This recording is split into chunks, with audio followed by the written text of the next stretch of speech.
Officials believe the capital, Kabul, may itself fall within the next 90 days.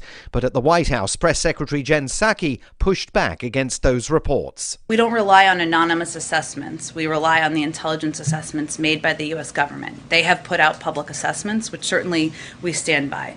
We are closely watching the deteriorating security conditions in parts of the country.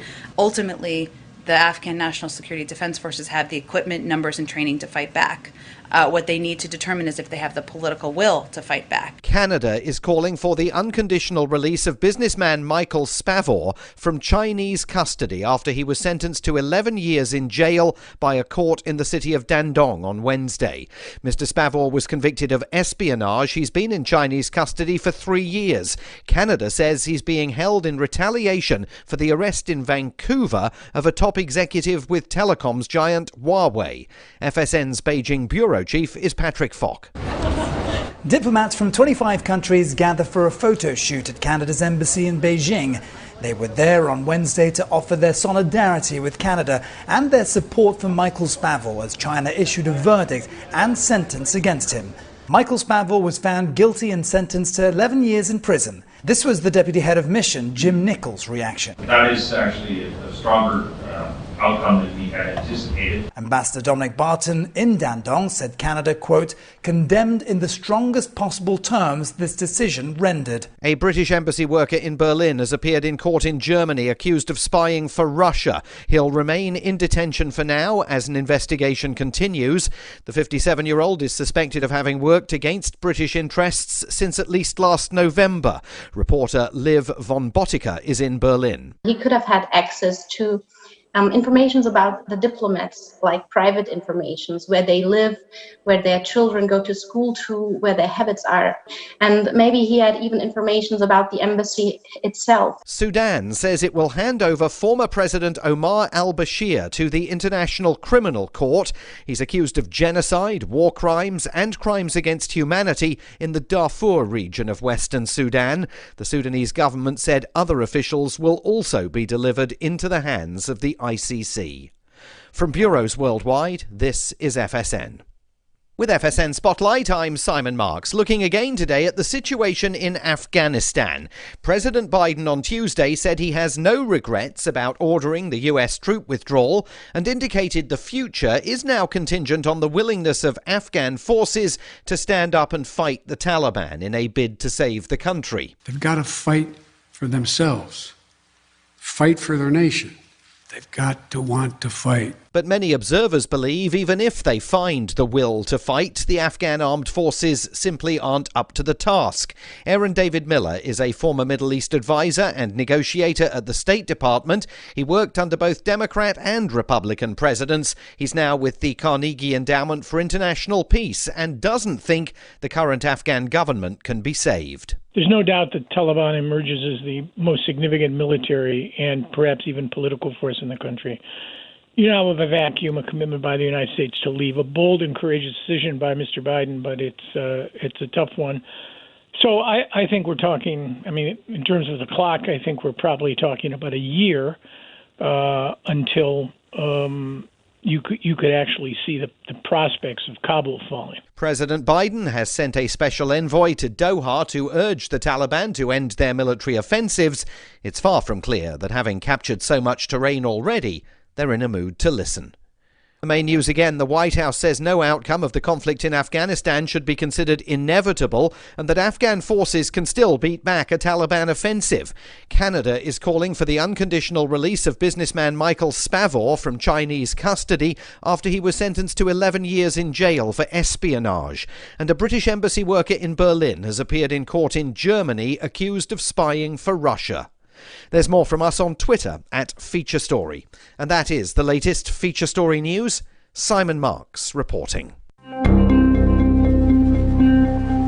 Shortly after beginning his first date with area woman Pauline Geary, smitten local man Brad Holtman told Onion reporters he couldn't believe that the woman was also a fan of the 1960s British rock band, The Beatles. We were just talking about music, and she mentioned that she liked the Beatles, which is crazy because I love the Beatles, actually. Yeah, funny thing is, I was not really even looking forward to the date. I figured we'd get a drink or whatever, but it's turning out a lot cooler than I thought it was going to. I mean, she's just such a huge fan. She knows all the Beatles names. She even owns some of their albums. I've been a Beatles fan since like 6th or 7th grade, so I don't want to get too excited and jump into something. So I think I'm going to ask her if she's ever seen The Godfather, which is probably my top 5 movies of all time. This is the Onion News Network.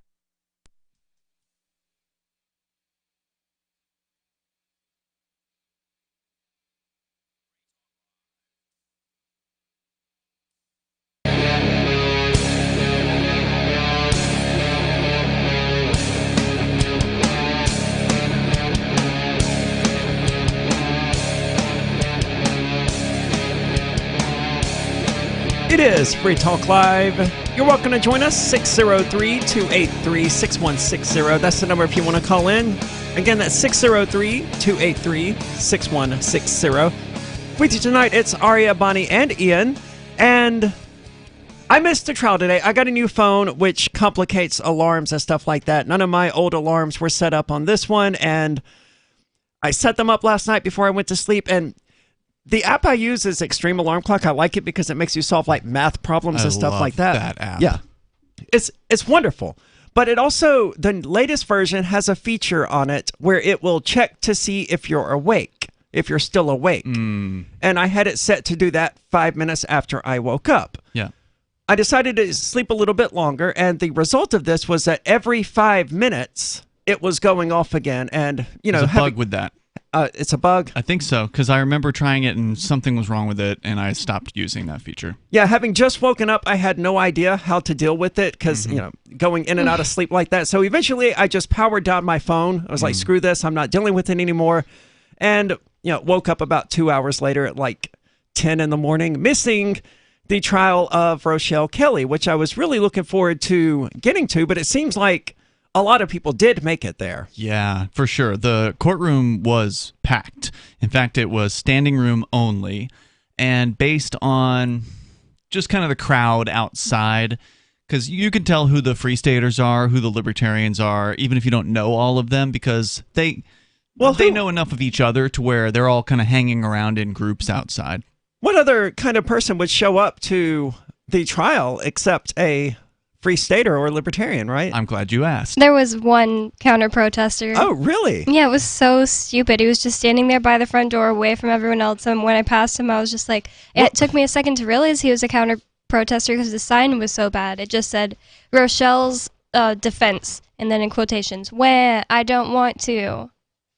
She doesn't want to what? Yeah, I don't know. Let her kids play at a playground? Because that's what all of this was about. For those who don't remember, we talked about it. It happened about a year ago, I believe. It was over a year ago. It was April of last year. And then they arrested her several months later in September of last year. Yeah, so they didn't even arrest her at the time. Correct. They just showed up, you know, several months later and arrested her for disorderly conduct and criminal trespass. Is that the other one? That's right. Yeah, she and a couple of other sets of parents had gone to a playground. She doesn't even live in Concord, but they went to a park there in Concord. I guess it's got a nice playground. Did any of the other parents get charged? Yes, two other parents were arrested. I do not know their legal status as far as whether they took a plea deal or not.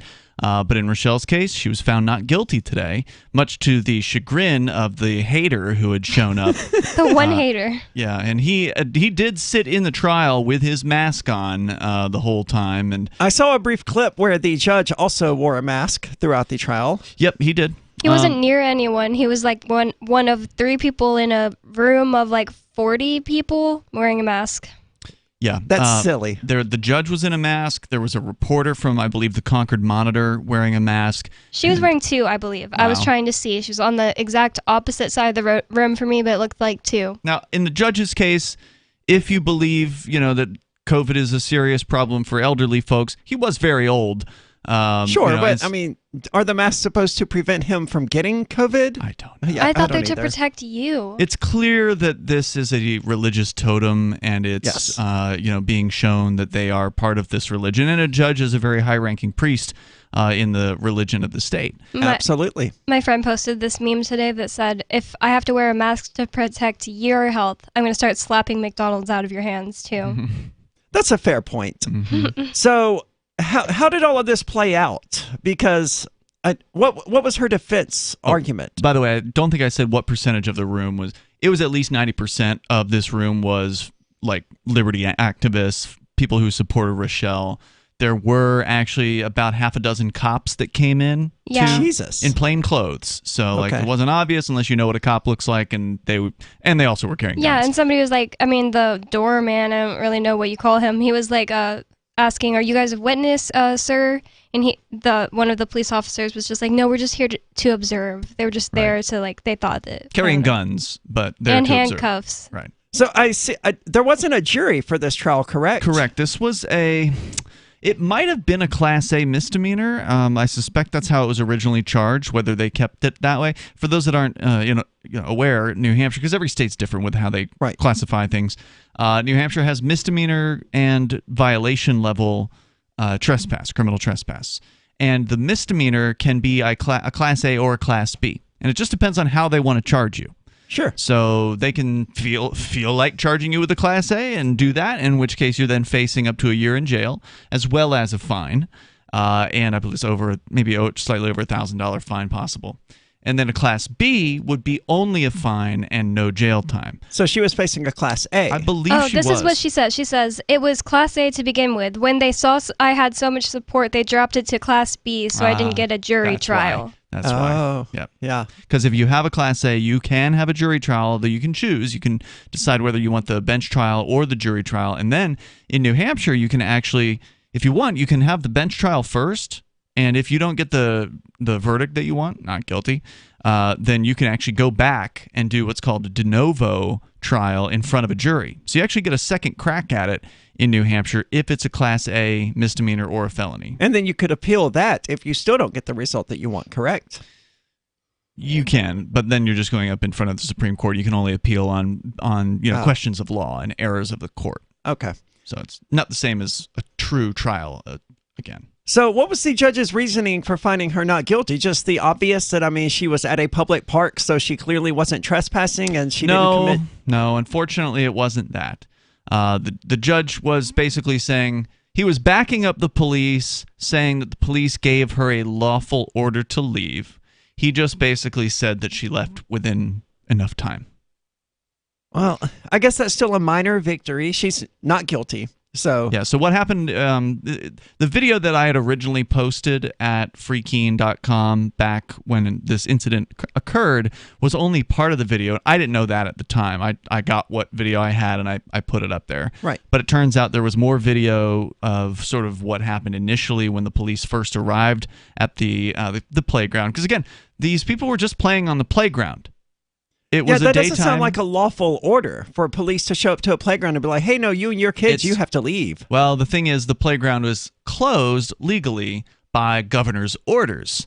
Now, whether or not that's considered a legal closing or not was not addressed in this particular trial. That would be something that likely would have to be appealed up to the Supreme Court if she was found guilty. But the judge didn't find her guilty, so you can't appeal the decision in this particular case. So is a judge's order law? Well, the police treat it like it is, but it's not.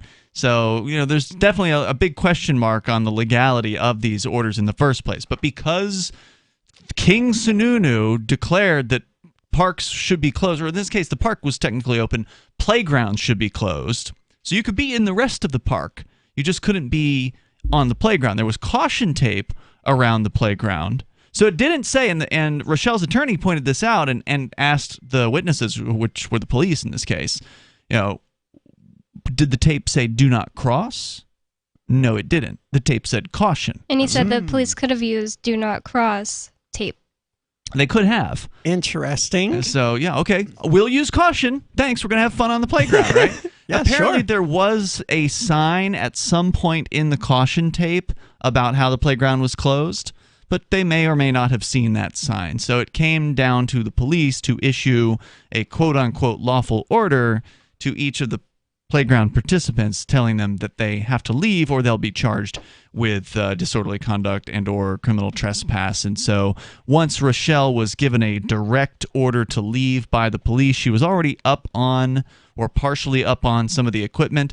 So she continued to go towards, to use the equipment in her exit. She slid down a slide, which actually removed her from the taped off zone as soon as she exited the slide. It was in the video, and they kept playing it like the prosecution kept playing. It was just so funny to see like a slide happen again, like it was so egregious. It was all so stupid.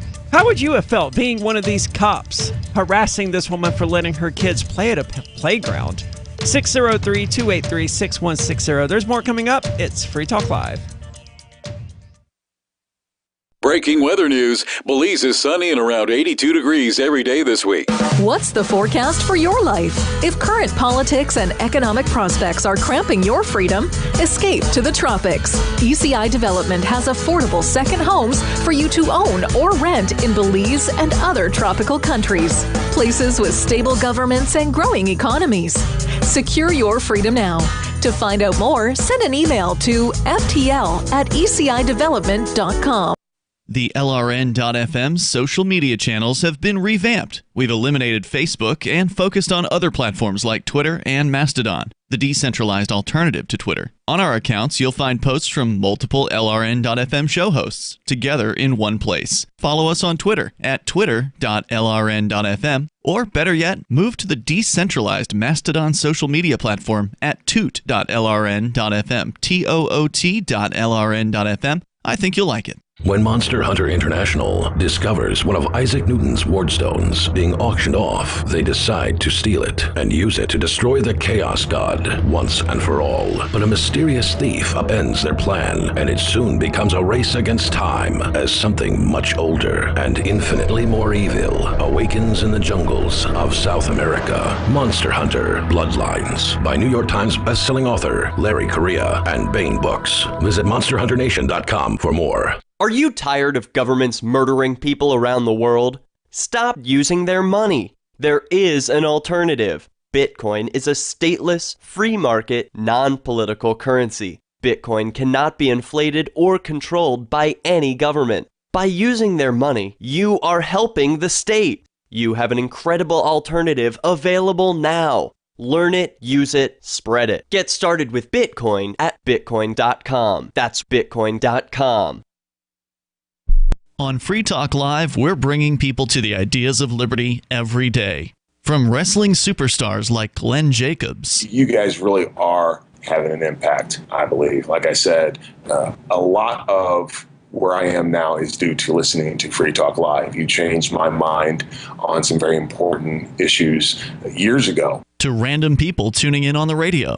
I was kind of stuck in the left-right paradigm. I heard your show by chance on a Saturday night. From there, I went on, joined the Free State Project, and become an amplifier. So, I mean, that's really the reason why I amp is because I know that if it wasn't for you guys being on as many stations as you are, I never would have found the ideas of liberty. Your amp will directly change more lives by getting Free Talk Live in front of people looking for talk radio online and on the air.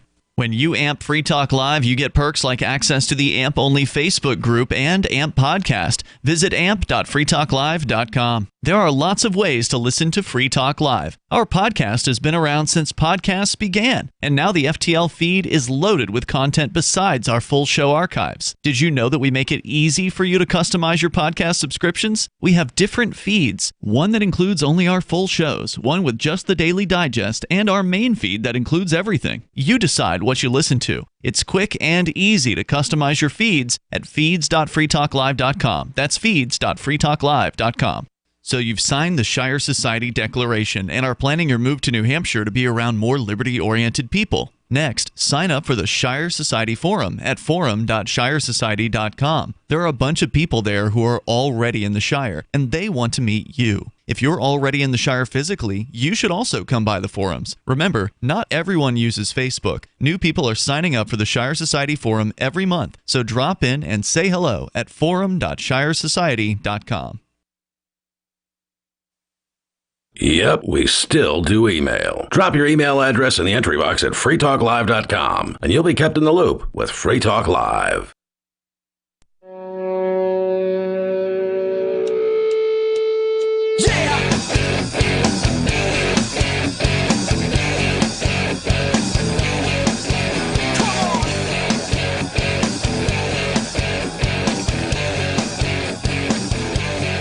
It's Free Talk Live. Definitely a day of good news and bad news if you look at the news. Evidently, AMC is planning to accept Bitcoin by 2022, which of course is good news. However, Who knew they were still open? Right? Well, this may in fact save them. It might. It might be too little too late, but good for them. Well, I mean, if they, are willing to accept Bitcoin in return for tickets or whatever, they're going to do a lot better than any of the other movie companies. I think so. At least in the long term. run. LA, of course, is looking at requiring people to get vaccinations. The U.S. government wants to control how people access the internet. Oh, boy. And that was sort of included in the recent infrastructure package that the Senate approved. And a company called Circle, I don't know anything about them. Who are they and what do they do?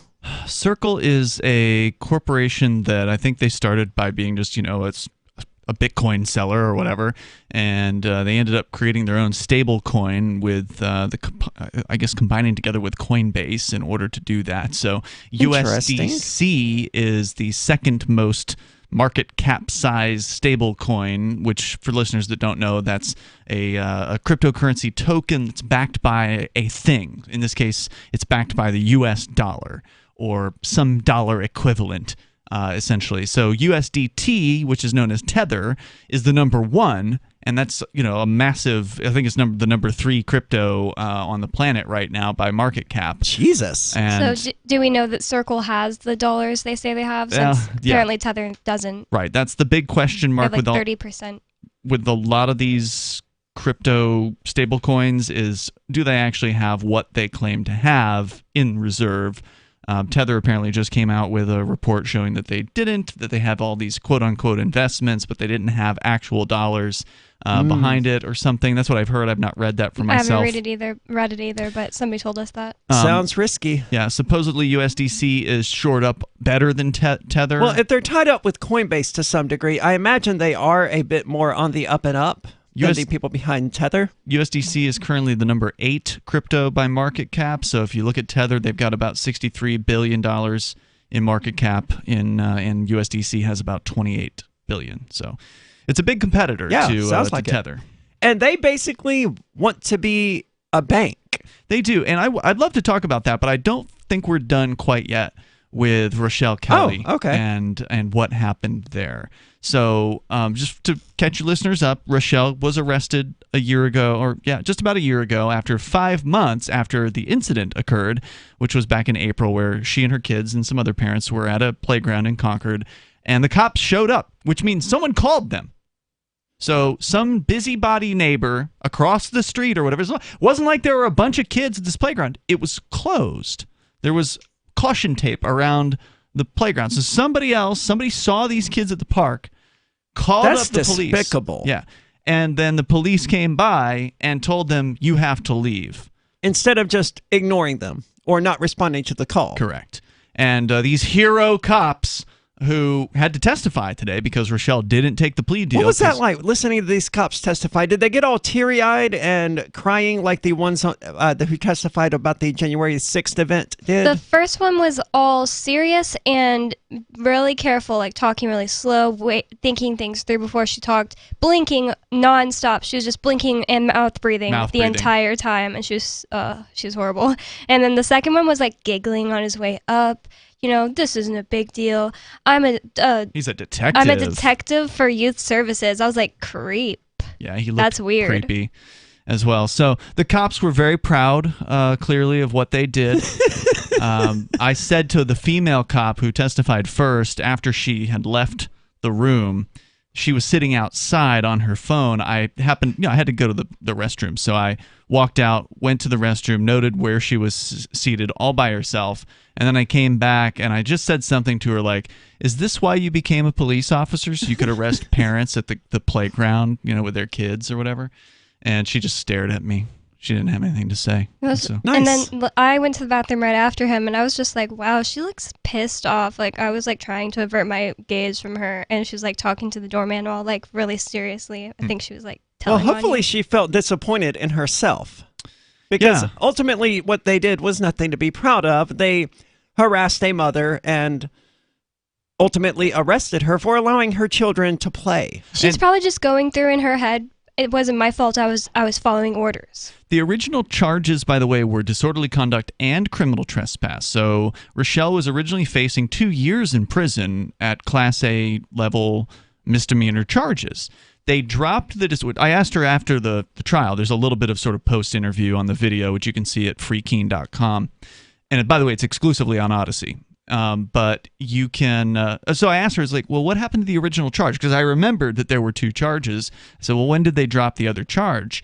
And she said they dropped the disorderly conduct charge like this morning or yesterday or something. Wow. Literally right before the trial. Yeah, because I thought there were 2 that. charges. Which was interesting because I forget who pointed this out later on, but there's probably a stronger case for disorderly conduct than criminal trespass, simply because disorderly conduct is such a mess of a statute. It's just such a wide-cutting statute. There's so many different... Sure, basically anything can be considered disorderly conduct. So it's a surprise. I think because she just didn't take a plea deal, that they were just afraid to prosecute her for this because it would get eventually probably, appealed. I mean, it probably would have been appealed, but it just doesn't make sense as to why they... Like, I wonder what their reason was for dropping disorderly but keeping trespass. Anyway, that's what they did, and so she faced the criminal trespass, was found not guilty, and what was also interesting was the judge found... Even though he was masked, it was hard to hear him. But the judge did find her not guilty in court, which is unusual.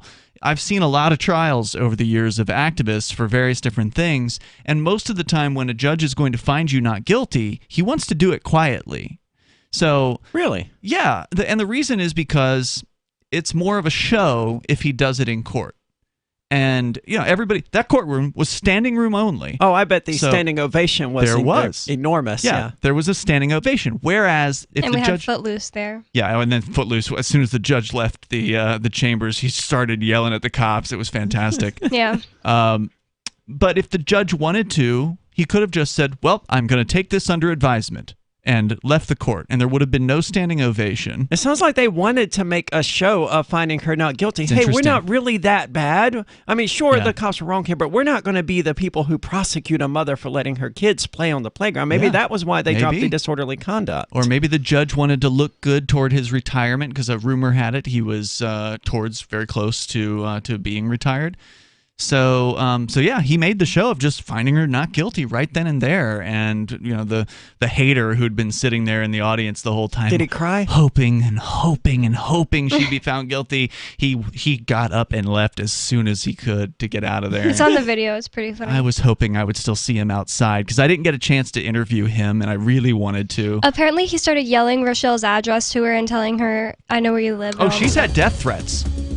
Over this? Over taking her kids to the park. That's a severe overreaction. But, I mean, even having a hater show up to her trial is a severe overreaction. I mean... Yeah, I said, well, Rochelle's made it. She's got a hater. She's got an actual counter-protester. At least one. 603-283-6160 if you want to join the discussion. That's 603-283-6160. There's more coming up here. It's Free Talk Live. Carl Watner, longtime proponent of a voluntary society, died last December. You may have seen his articles published on his website, voluntarist.com, in his newsletter, The Voluntarist, the Mises Institute, or elsewhere over the last 40 years. His newest book, I Must Speak Out, Volume 2, The Best of the Voluntarist, is now available via Liberty Under Attack Publications. This 430-page second volume spans the years of 2000 through 2020 and includes articles by Carl Watner, Hans Hermann Hoppe, Carl Hess, Benjamin Tucker, George H. Smith, Lysander Spooner, Pete Eyre, Joyce Brand, and many others. I Must Speak Out is for the newly initiated, the veteran voluntarist, or anywhere in between. Buy the book now at libertyunderattack.com/voluntarist. For more great content on building a voluntary society and for Carl's extensive archives, check out voluntarist.com. From Feature Story News in Washington, I'm Simon Marks. The White House says no outcome of the conflict in Afghanistan should be considered inevitable, and Biden administration officials are again insisting Afghan forces have the training and the equipment needed to beat back the current Taliban offensive in the country. But the Taliban now control 9 separate provincial capitals, and intense combat is taking place for the northern stronghold of Mazar-e-Sharif and the southern city of Kandahar. Reports in Washington indicate U.S. intelligence officials believe the capital, Kabul, may itself fall within the next 90 days. But at the White House, Press Secretary Jen Psaki pushed back against those reports. We don't rely on anonymous assessments. We rely on the intelligence assessments made by the U.S. government. They have put out public assessments, which certainly we stand by. We are closely watching the deteriorating security conditions in parts of the country. Ultimately, the Afghan National Security Defense Forces have the equipment, numbers, and training to fight back. What they need to determine is if they have the political will to fight back. Canada is calling for the unconditional release of businessman Michael Spavor from Chinese custody after he was sentenced to 11 years in jail by a court in the city of Dandong on Wednesday. Mr. Spavor was convicted of espionage. He's been in Chinese custody for 3 years. Canada says he's being held in retaliation for the arrest in Vancouver of a top executive with telecoms giant Huawei. FSN's Beijing bureau chief is Patrick Falk. Diplomats from 25 countries gather for a photo shoot at Canada's embassy in Beijing. They were there on Wednesday to offer their solidarity with Canada and their support for Michael Spavor as China issued a verdict and sentence against him.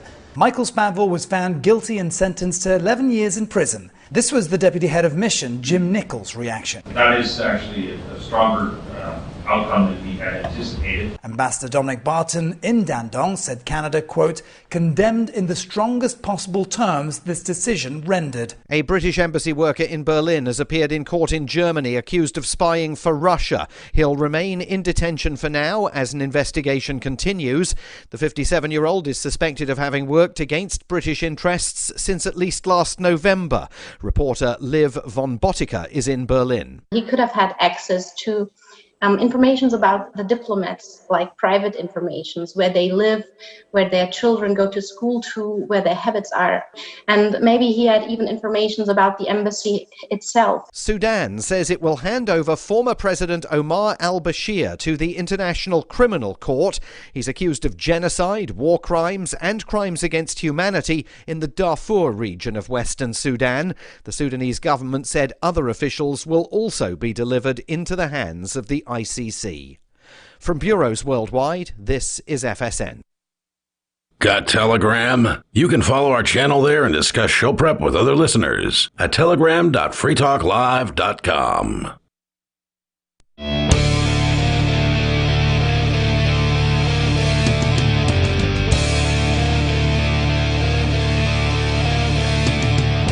It's Free Talk Live. 603-283-6160 if you want to join the conversation with us tonight. That's 603-283-6160. And with you tonight, it's Aria. It's Ian. And Bonnie. And if you want to watch the full video of the trial of Rochelle Kelley, then you're going to have to do it at video.freekeene.com because there it can't be censored. I know the Free Keene YouTube channel has had issues in the past based on a 15-second clip of, I think, I don't remember who it was, but it was. There's been more than one takedown from YouTube. I'm not surprised. I mean, that's common. But on Facebook, Twitter, Twitch, YouTube, they're all censoring people.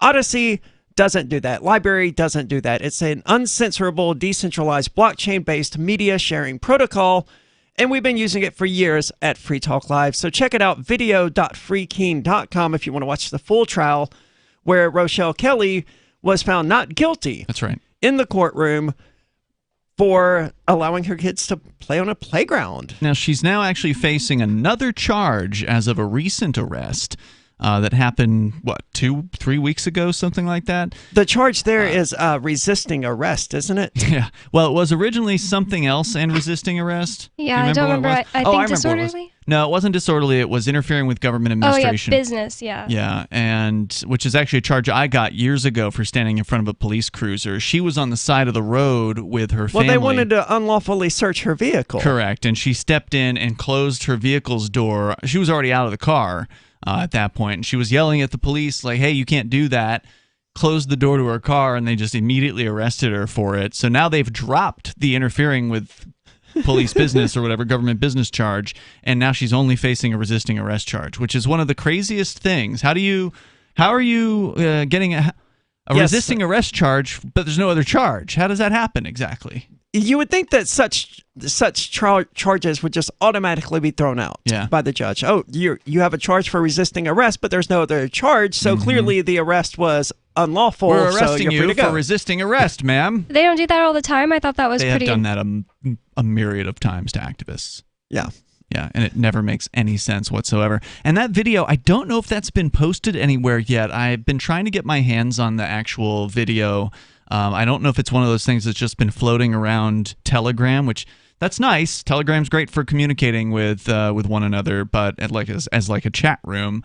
Right. But it's better to put it up on a video platform that people can access. So I'm hoping to get that. I have it. It's on Telegram. Right. I would love to get it. If somebody can send it to me, I'd appreciate it. Anyway, in other news, we were talking about Circle earlier. Did they call themselves that as sort of a play on Square? Maybe. I don't know. The company that owns Cash App, which also deals in Bitcoin. But Circle, at the very least, this is what I talked about at my presentation at PorkFest. Cryptocurrency exchanges, they want, and not just exchanges, but cryptocurrency companies, they want to become the next banks. They want to put Wells Fargo and Bank of America and all of those out of business. Presumably, I don't think they really care if they stay in business or not. But they want to become the new banks in the cryptocurrency world and perform exactly the same evils that the current banks have been doing. So Kraken established their own bank, I think in Minnesota. No, Wyoming. Wyoming. And now Circle wants to be a bank. Yeah, and it caught my attention. I mean, not because it's particularly unusual for one of these crypto companies, as you say, to be interested in banking, but what they describe themselves or what their plan as is very unusual. Goldman Sachs-backed digital payment company Circle. This is from Cointelegraph. They're backed by Goldman Sachs. Apparently they are now. Hasn't Goldman Sachs been railing against cryptocurrency for like... They changed their tune. Okay. But I don't think they were originally backed by Goldman Sachs. Anyway, Circle has officially disclosed its plans to become a full reserve national digital currency bank in the United States. But there is no national digital currency in the United States. I guess that just means that they will be a national bank, chartered nationally. So are they calling their crypto a digital currency? Because isn't it not a digital currency? They have what they call a stable coin, which is again backed by the U.S. dollar, supposedly, and issued on different blockchains. So, for instance, the Ethereum blockchain, you can issue tokens. Right. And I don't know which other blockchain Circle's USDC is on, but I think it's on a couple others. And so they have that. And they also have been selling Bitcoin for years. I remember that was one of the ways people bought Bitcoin early on. The company was founded in 2013. So it's, as far as the crypto space is concerned, they've been around a while. They've been around. But to call it a full reserve bank is something I've never seen. That means they will only loan out money that they actually have. Right.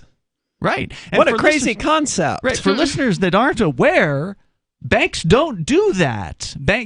Like when we grow up and we're told about banking and our parents explain to us, a loan or whatever, that's what we're told is, oh, well, you give money to the bank and they loan it out to people. No, that's not exactly what they do. In most cases, banks are what's called fractional reserve banks. And there used to be a rule that required a bank to have 1/10 roughly of what it was going to loan out on reserve in order to make the loan. From what I understand, in early 2020, during COVID, Trump got rid of that rule. Yes. And so initially it was that if you deposited $100 into a bank, they would use that to loan out $900. But yeah, it was a 1-to-9 ratio or something like that. Yeah, that way they had $1,000 out there based on the $100 10 to 1. Yeah. They had 10% of it in reserve. But during the pandemic, some government entity got rid of the fractional reserve requirement entirely. Correct. Which so now means they can just loan out as much as they want with no reserve. Which is crazy because you would think that they would want to have at least 10%. That seems so low. Well, and for listeners that are shocked by this, because it's a shocking thing to find out. It's like, wait, you're telling me the bank is loaning money it doesn't have? Yeah, that's exactly what the system is all about. And what that actually means is the bank itself is minting dollars. It's printing money in the process of making that loan. So it's not just the Federal Reserve that can print money and increase the money supply. All of its member banks can also create money out of thin air. I didn't know this about banks until I was 21. Tom Woods taught me. Yeah, they do it all the time. I mean, that $230,000 loan you got for your house or whatever, the bank didn't actually give out $230,000 of money that it had. It just wrote down the number saying that it did, and then you paid it back, and suddenly they were $230,000 richer. Oh, no, more than that, because you paid it back with interest. Ah, so true. you do the calculation on a mortgage payment over 30 years or even a 15-year, you're going to pay a lot more on top of that $230,000. It might be after 30 years, it might be more like $400,000+ that you end up paying that bank back. And where that's does just that money free come money from? to the bank. Right. And where does that money come from? Your hard work. Mm-hmm. And nowhere else. So here's the thing. If a bunch of money is being printed out of thin air and demanded that interest be paid on it in order to pay that loan back, where does the money come from to pay that loan back? Because there hasn't been that much that was like created, right? Like the bank only made $230,000, and this bank over here only made X. So like, where does that money come from? There's not enough money to pay all these debts back. No, in theory, the principals could be paid back, but it's theoretically impossible for the amount of money to exist for all of the principals and all of the interest to be paid back. Right. In theory, it's just simply impossible, which means that everywhere someone will be in debt. And it's just a game of musical chairs, whether or not you're the one who's left standing there when the banks call in their money. So back to Circle, which again is opening a full reserve bank, which is amazing. Now, maybe there are others. I mean, this might be a thing. Maybe there's like a very small percentage of banks that are actually full reserve out there, but I've never heard of them. This is the first I've heard of such a thing. The founder of Circle noted they are willing to operate under the supervision and risk management requirements of the Federal Reserve, U.S. Treasury, Office of the Comptroller of the Currency, and the FDIC. So, they're completely, going to be government. You have to be in order to create a bank, but they're going to obey the government. He says, quote, "We believe that full reserve banking built on digital currency technology can lead not to just a radically more efficient, but also a safer, more resilient financial system." And they're already starting with nearly $30 billion in stablecoin deposits that they have for themselves. Well, whatever they do is already an improvement over the current banking system, even if it does ultimately become just as evil. More coming up. It's Free Talk Live. The Free State Project has reached its goal of 20,000 liberty lovers who've pledged to move to New Hampshire and get active to achieve liberty in our lifetime. Perhaps you're trying to figure out what part of New Hampshire should be your destination. If so, consider Keene. You'll find more than 150 reasons to move to Keene at move.freekeene.com. Keene is famous for its historic, publicity-generating activism, as well as being the liberty media capital of the world. It's home to freekeene.com, New Hampshire's destination for liberty activism, news, and opinion. For years, we've been compiling over 150 reasons to move to Keene at move.freekeene.com, where you'll learn about some of what's happening here and what makes Keene a great place to live. If you love liberty, you'll probably enjoy anywhere you end up in the Shire. But do your due diligence first. Please visit move.freekeene.com for the full list of over 150 reasons to move to Keene. That's move.freekeene.com. The new 4th edition of Healing Our World, The Compassion of Libertarianism will take your understanding of liberty to a deeper level and has over 1,300 updated references, new cartoons, and a foreword by Dr. Ron Paul. With discounts for multiple book purchases, the 4th edition of Healing Our World is a great gift for the liberals, pragmatists, environmentalists, and Christians in your life who think libertarianism is cold-hearted. Get yours today at healing.freetalklive.com and use promo code FTL for a $5 discount. What if you want to hear the latest episode of Free Talk Live, but all you have is your phone, you forgot to download our archive, and you have no data connection? you can call our Listen line at 641-793-0191. That's a long-distance number, so you may incur charges. If not, listen as long as you want. 641-793-0191. The Free Talk Live Listen line, 641-793-0191. This is Michael Dean from the Freedom Fiends. I've run websites since 1996 and have used over a dozen web hosts in that time. AgristHosting.com is the only one that hasn't broken my heart. Agrist Hosting's uptime and service is stellar, and their DDoS mitigation is the best I've seen. That's important because if you tell the truth in this world, you'll ruffle feathers. And some people will try dirty tricks to silence your voice. No matter what the haters hit us with, Agrist Hosting keeps our websites online. If you have a mission-critical commercial presence or a world-changing activism site, you cannot tolerate any skullduggery. So go with agristhosting.com. Have a WordPress or blog site, but you're not satisfied with performance or uptime? Or just want raw hosting? Want to pay with Bitcoin? Agrist Hosting specializes in high-performance hosting with personalized service. Go to agristhosting.com and click on the button that says Get Hosted. That's agristhosting.com. Tired of cancel culture? Sick of mega tech corporations holding an axe over your head? Join the LRN.FM Matrix chat server. It's self-hosted, so no one else can tell us what to do or say. Don't like the existing channels? You can make your own. You can even connect into some of our channels from other Matrix servers. It's federated. For the full LRN.FM Matrix experience, though, you should join our server via the step-by-step instructions at chat.lrn.fm. Chat.lrn.fm. Are you a cryptocurrency advocate? The Crypto Tip is the ideal outreach tool to help new people discover cryptocurrency. It's a printable business card-sized tip that you can give to service providers, preferably in addition to a good cash tip. When the server scans the QR code, it'll bring up an explanation of cryptocurrency, how to install a wallet, and allow them to claim the tip. If they don't claim the crypto, you get your tip refunded to you after a time period you specify. Plus, if they do claim the tip, you get an email alert. Create as many tips as you want at cryptotip.org. That's cryptotip.org. Do you appreciate what we do? Help us advertise, market, and promote for just $5 a month at amp.freetalklive.com.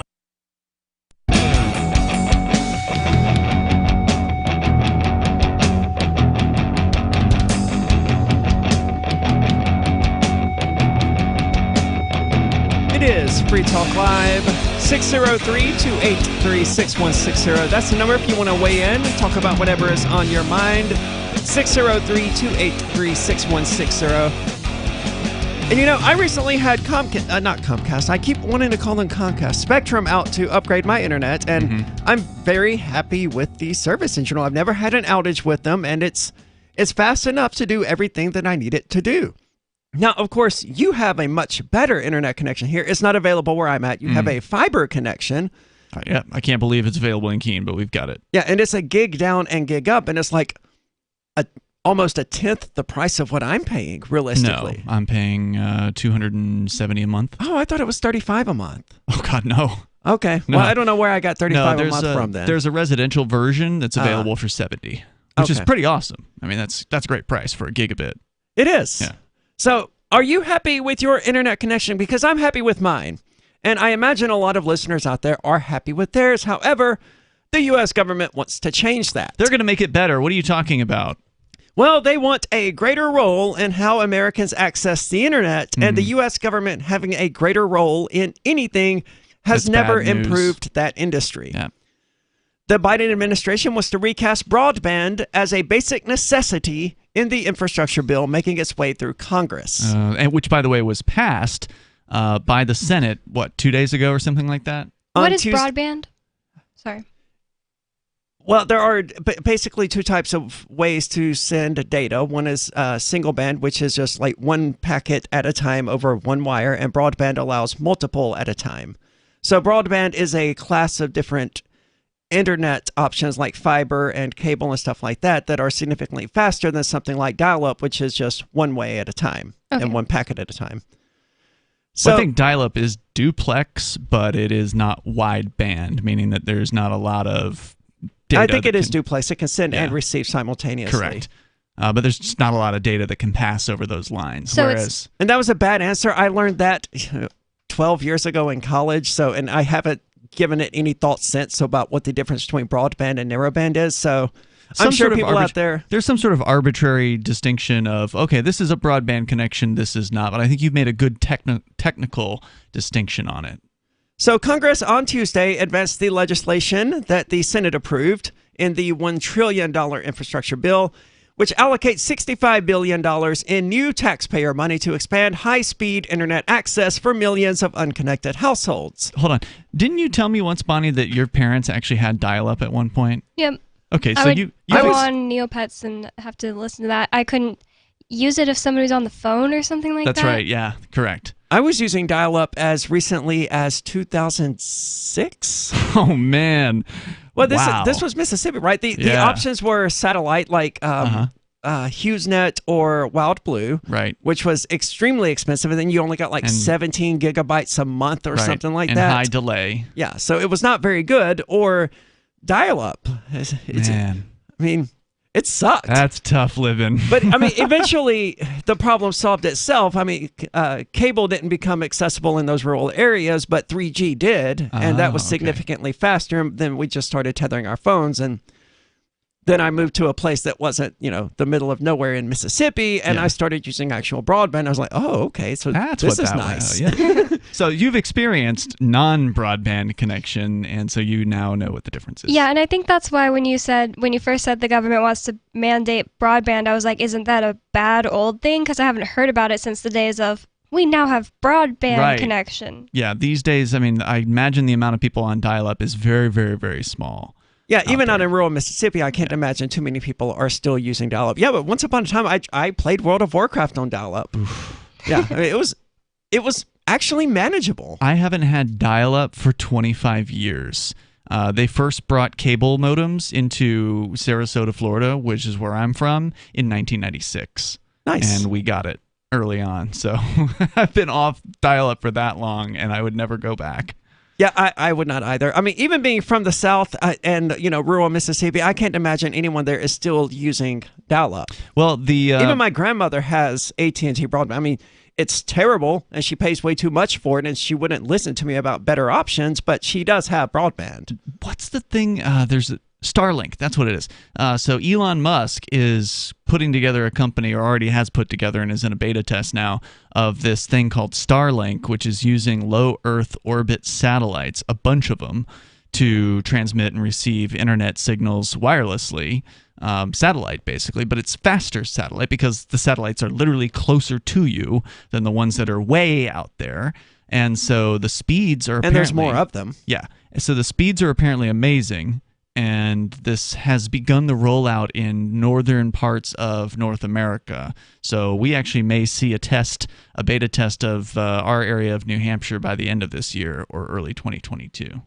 I don't like Elon Musk, but I think I'm curious enough that I would happily take part in this beta test. I've signed up for it, actually. Oh, really? So, yeah, okay. We'll try it out when it gets up here. But that's going to be a game changer for those people in the rural areas who are either stuck with crappy satellite Well, it's or a game dial-up. changer for the entire world because, as That's I true as understand well. it, there's basically just like 2 data pipes that connect the United States to the rest of the world that run across these oceans. I mean, I think it was Chris Wade who told me this, and I had never heard anything about it What prior to does that. that mean, data pipes? So like literally underwater pipes? Yes. The internet is really tubes you can clog up?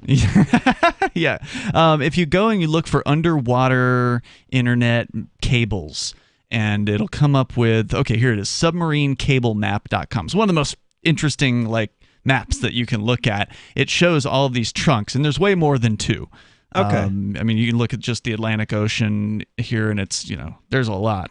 Oh, wow, there are a lot more. Yeah, so maybe at one time, it might a long time I'm sure ago. it started with one. Right. There's some islands. Like, you have to be on a crappy island to only have 2 trunks coming to your location. Yeah.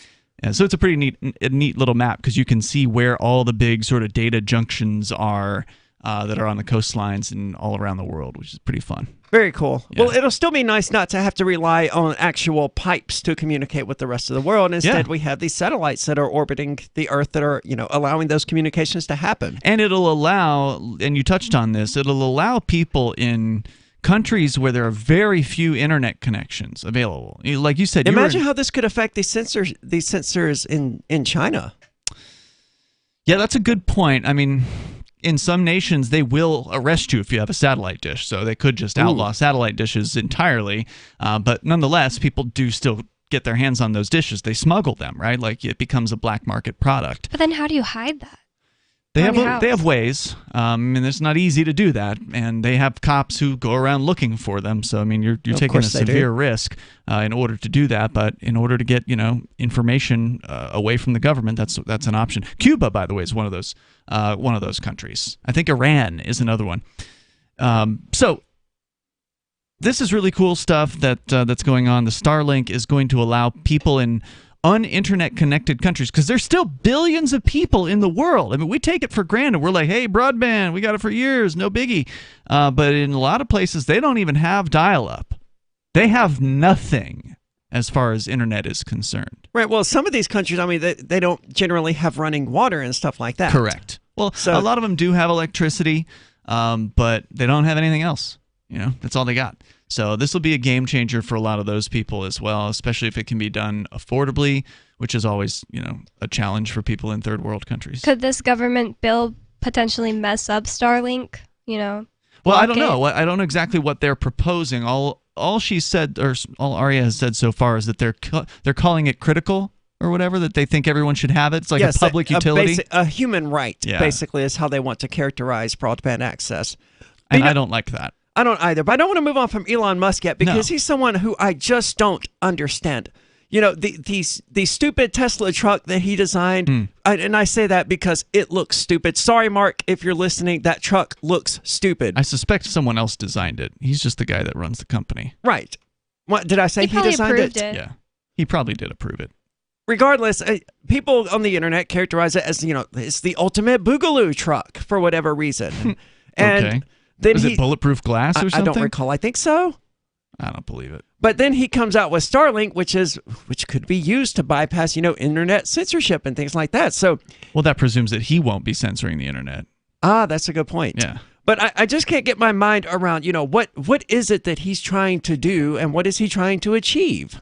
I don't know. He's an eccentric, crazy billionaire, which, you gotta love those guys. I mean, they do interesting things, whether they're always useful or not. Sometimes you fail, right? You got to throw a bunch of stuff up against the wall and see what sticks. Absolutely. So this legislation would wire communities across the country that companies haven't reached because it's not profitable, by the way, and subsidize bills for low-income households. Private companies would be required to publish details about their products and offer low-cost service plans if they take federal funds to help build networks. There's more coming up about how the federal government wants to destroy the internet. You can join us 603-283-6160. It's Free Talk Live. Do you feel like your nation, state, or community no longer holds your values? Have you dreamt of a place where people agree that liberty is important and are free to pursue their projects so long as they respect the property of others? There are many people just like you that are discovering freeprivatecities.com. Their social media links are at the upper right of the page at freeprivatecities.com. All skill levels will be needed when the first of the Free Private Cities opens. It's sooner than you think. Stop arguing and build. freeprivatecities.com. Breaking weather news. Belize is sunny and around 82 degrees every day this week. What's the forecast for your life? If current politics and economic prospects are cramping your freedom, escape to the tropics. ECI Development has affordable second homes for you to own or rent in Belize and other tropical countries. Places with stable governments and growing economies. Secure your freedom now. To find out more, send an email to ftl@ecidevelopment.com. My name is Jacob Hornberger. I'm president of the Future of Freedom Foundation, which Congressman Ron Paul awarded for having an outstanding freedom website. Write us at fff@fff.org, and we'll send you a free 3-month subscription to our monthly journal of libertarian essays and our booklet, Economic Liberty in the Constitution, which George Mason University economics professor Walter Williams praised in a recent column. That's fff@fff.org. Some of you asked, and now we've delivered. LRN.FM's live Keene, New Hampshire studio shows are now streamed in HD on Twitch. Visit our channel at twitch.lrn.fm and give it a follow. If you have Amazon Prime, you get one free subscription on Twitch. If you use it on our channel, Twitch will give LRN.FM a monthly piece of your Prime subscription cost. So please watch, follow, share, and subscribe to twitch.lrn.fm. That's twitch.lrn.fm. You're listening to the live edition of Free Talk Live. Hour number 2 is next, after the news, here on the Liberty Radio Network at LRN.FM. From Feature Story News in Washington, I'm Simon Marks. The White House says no outcome of the conflict in Afghanistan should be considered inevitable, and Biden administration officials are again insisting Afghan forces have the training and the equipment needed to beat back the current Taliban offensive in the country. But the Taliban now control 9 separate provincial capitals, and intense combat is taking place for the northern stronghold of Mazar-e-Sharif and the southern city of Kandahar. Reports in Washington indicate U.S. intelligence officials believe the capital, Kabul, may itself fall within the next 90 days. But at the White House, Press Secretary Jen Psaki pushed back against those reports. We don't rely on anonymous assessments. We rely on the intelligence assessments made by the U.S. government. They have put out public assessments, which certainly we stand by. We are closely watching the deteriorating security conditions in parts of the country. Ultimately, the Afghan National Security Defense Forces have the equipment, numbers, and training to fight back. What they need to determine is if they have the political will to fight back. Canada is calling for the unconditional release of businessman Michael Spavor from Chinese custody after he was sentenced to 11 years in jail by a court in the city of Dandong on Wednesday. Mr. Spavor was convicted of espionage. He's been in Chinese custody for 3 years. Canada says he's being held in retaliation for the arrest in Vancouver of a top executive with telecoms giant Huawei. FSN's Beijing bureau chief is Patrick Falk. Diplomats from 25 countries gather for a photo shoot at Canada's embassy in Beijing. They were there on Wednesday to offer their solidarity with Canada and their support for Michael Spavor as China issued a verdict and sentence against him. Michael Spavor was found guilty and sentenced to 11 years in prison. This was the deputy head of mission, Jim Nichols' reaction. That is actually a stronger outcome than we had anticipated. Ambassador Dominic Barton in Dandong said Canada, quote, condemned in the strongest possible terms this decision rendered. A British embassy worker in Berlin has appeared in court in Germany accused of spying for Russia. He'll remain in detention for now as an investigation continues. The 57-year-old is suspected of having worked against British interests since at least last November. Reporter Liv von Botica is in Berlin. He could have had access to informations about the diplomats, like private informations, where they live, where their children go to school to, where their habits are. And maybe he had even informations about the embassy itself. Sudan says it will hand over former President Omar al-Bashir to the International Criminal Court. He's accused of genocide, war crimes, and crimes against humanity in the Darfur region of Western Sudan. The Sudanese government said other officials will also be delivered into the hands of the ICC. From bureaus worldwide, this is FSN. With FSN Spotlight, I'm Simon Marks, looking again today at the situation in Afghanistan. President Biden on Tuesday said he has no regrets about ordering the US troop withdrawal and indicated the future is now contingent on the willingness of Afghan forces to stand up and fight the Taliban in a bid to save the country. They've got to fight for themselves, fight for their nation. They've got to want to fight. But many observers believe even if they find the will to fight, the Afghan armed forces simply aren't up to the task. Aaron David Miller is a former Middle East advisor and negotiator at the State Department. He worked under both Democrat and Republican presidents. He's now with the Carnegie Endowment for International Peace and doesn't think the current Afghan government can be saved. There's no doubt that Taliban emerges as the most significant military and perhaps even political force in the country. You now have a vacuum, a commitment by the United States to leave, a bold and courageous decision by Mr. Biden, but it's a tough one. So I think we're talking, in terms of the clock, I think we're probably talking about a year until you could actually see the prospects of Kabul falling. President Biden has sent a special envoy to Doha to urge the Taliban to end their military offensives. It's far from clear that having captured so much terrain already, they're in a mood to listen. The main news again, the White House says no outcome of the conflict in Afghanistan should be considered inevitable and that Afghan forces can still beat back a Taliban offensive. Canada is calling for the unconditional release of businessman Michael Spavor from Chinese custody after he was sentenced to 11 years in jail for espionage. And a British embassy worker in Berlin has appeared in court in Germany accused of spying for Russia. There's more from us on Twitter @Feature Story. And that is the latest Feature Story news. Simon Marks reporting. Every 44 seconds, someone in the United States suffers a heart attack. In 9 out of 10 instances, the heart attack victim will fail to theatrically stumble to the ground and grasp their chest. Don't be a statistic. A heart attack occurs when oxygenated blood is obstructed from flowing properly to the heart muscle and requires victims to act quickly by lurching around with one hand clutching their chest and the other hand reaching out for drapes, blinds, or tablecloths to violently yank out. The first 30 seconds of a heart attack is a critical window. If standing at the time of an attack, move into what is known as the L position by doubling over and grimacing in an unnaturally strained fashion. Use one outstretched hand to grasp for support as you stumble forward, while using the other trembling arm to sweep everything off a table.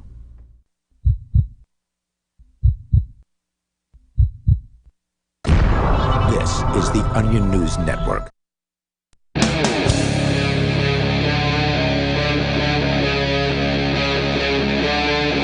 Free Talk Live.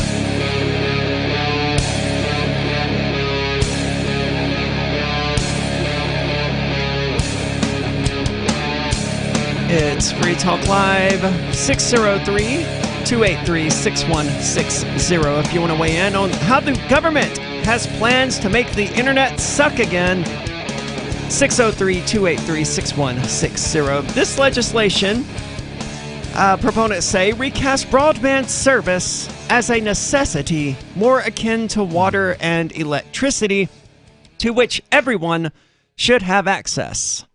Government estimates say about 14 million Americans live in areas without high-speed internet as of 2019, but officials acknowledge that data is incomplete, and private estimates put the figure at 40 million or higher. So roughly 1 in 10 Americans, 1 in 9 Americans without broadband access, evidently.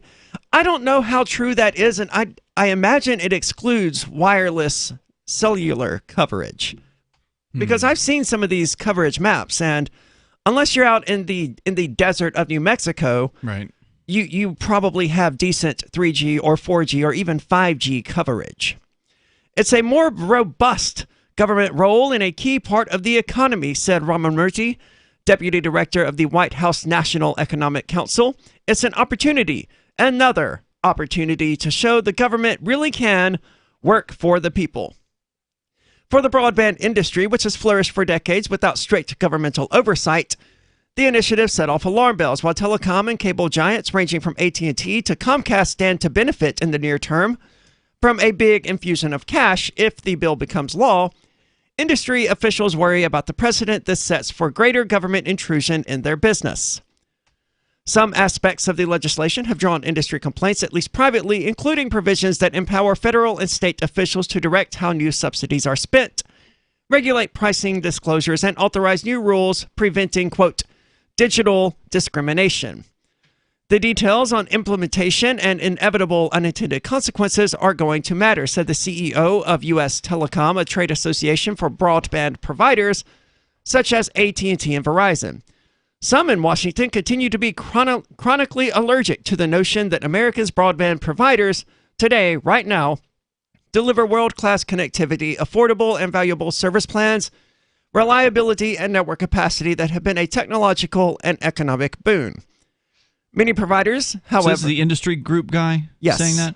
Okay. So is the industry group opposing this, or are they in favor of it? It sounds like they're opposing it. They know that they would benefit in the short term from, this sudden, $65 billion that they would be given to provide internet access to these companies. But they also, it comes with these things that concern them, like regulated pricing and new rules to prevent, quote, digital discrimination, whatever that's supposed to mean. Meaning turning somebody off if they can't pay, right? Because if they're saying Is that what they mean? Well, it could be. If they're saying that internet is now on the level of power and water, they're saying this is a human right sort of utility. This is something that you need to have in order to survive, basically, which is ridiculous. But that's what they're saying. And there have been people in Congress and D.C. that have been pushing this narrative for a long time. Certainly. In fact, this isn't the first time that the federal government has gotten involved in build-outs of internet. This has been going on for some amount of time. Yeah, that's how we had the whole joke about the internet being, a series of tubes. It was one of their attempts to do something like this. For that? Yeah. Okay, I believe it because I presume that what's called New Hampshire Fast Roads. Have you ever heard of this? I have not. So I'll look it up and double check this, but I'm pretty sure that was federally funded, or at least partially federally funded. And what it was the money that was spent by the state of New Hampshire to build out a fiber network around New Hampshire. Because New Hampshire is one of those rural states. I mean, we live in a quote-unquote city here in Keene that's really just a small town of 23,000 people in the middle of the woods. Yeah. And the rest of New Hampshire, New Hampshire's 96+% woods, basically. So basically we live in the woods here. And you have to actually think before walking on one of these hiking trails that there is a possibility you will encounter a bear. Yeah, absolutely. Because, we are in the woods. And that was something I hadn't thought about until I was actually walking my dog out there. I was like, you know what? I could actually run into a bear. And I don't remember what you're supposed to do if you run into a bear. I should probably look into that. At least Ian said they're slow. But I'm slow, too. I only have to outrun the dog. I know that sounds horrible. Anyway, this Fast Roads thing's been going on for some number of years where the government funded a lot of the fiber rollout here. Now, I don't know if it's the same fiber that other fiber people are using. I don't think it is. I think there's different internet trunks or whatever that are connected to some fiber rollout. So I think, for instance, Consolidated Communications, I believe they have their own network, that it's separate from Fast Roads. But our guy on Friday night, I believe, Chris Wade, I believe his internet connection currently at his house is on the Fast Roads network. So, it's there. You might as well use it, and it's apparently not terrible, but the government's been involved in this for some time. This sounds like it's taking it to the next level and is going to have a lot more strings attached to it, perhaps, this time. The fact that they would name something that's just internet Fast Roads sounds like they do want to make it this is critical infrastructure. Yes. I've been raking my brain the whole time that we've been talking about this, trying to think about what they mean regarding digital discrimination, because I don't think it's people not being able to pay their bills. I seem to recall a story that we covered maybe a year ago of an internet company that was trying to restrict access to Facebook or some other website for their customers. I don't recall the specifics, though, and I've been trying to, and I think that's what they're getting at. This says digital discrimination is a form of discrimination whereby users are automatically treated unfairly, unethically, or just differently based on their personal data by a machine learning system. That might have not told us anything. Okay, so presumably if they were watching a lot of Netflix or whatever, their provider could get upset, or if they were torrenting using a lot of data. It says examples include low-income neighborhoods targeted with high-interest loans, women being undervalued by 21% in online marketing. I don't know what that's supposed to mean. How? Don't they market to us the most? I don't know. That's a bizarre example of digital discrimination. The first one, at least. In online ads suggestive of arrest records appearing more often with searches of black-sounding names than white-sounding names. So those are some examples. Interesting. Some in Washington continue, I covered that already. Sparsely populated areas are difficult for any communications provider to serve due to the cost of building and maintaining the network infrastructure, said Lumen Technologies Incorporated. This is an issue I had in Mississippi. I was in a small town and I wanted Comcast to specially build me a cable so that I could use Comcast high-speed internet. And they wanted like $12,000 to roll the cable out. Yeah, just to do that. And I was like, okay, yeah, I see your point.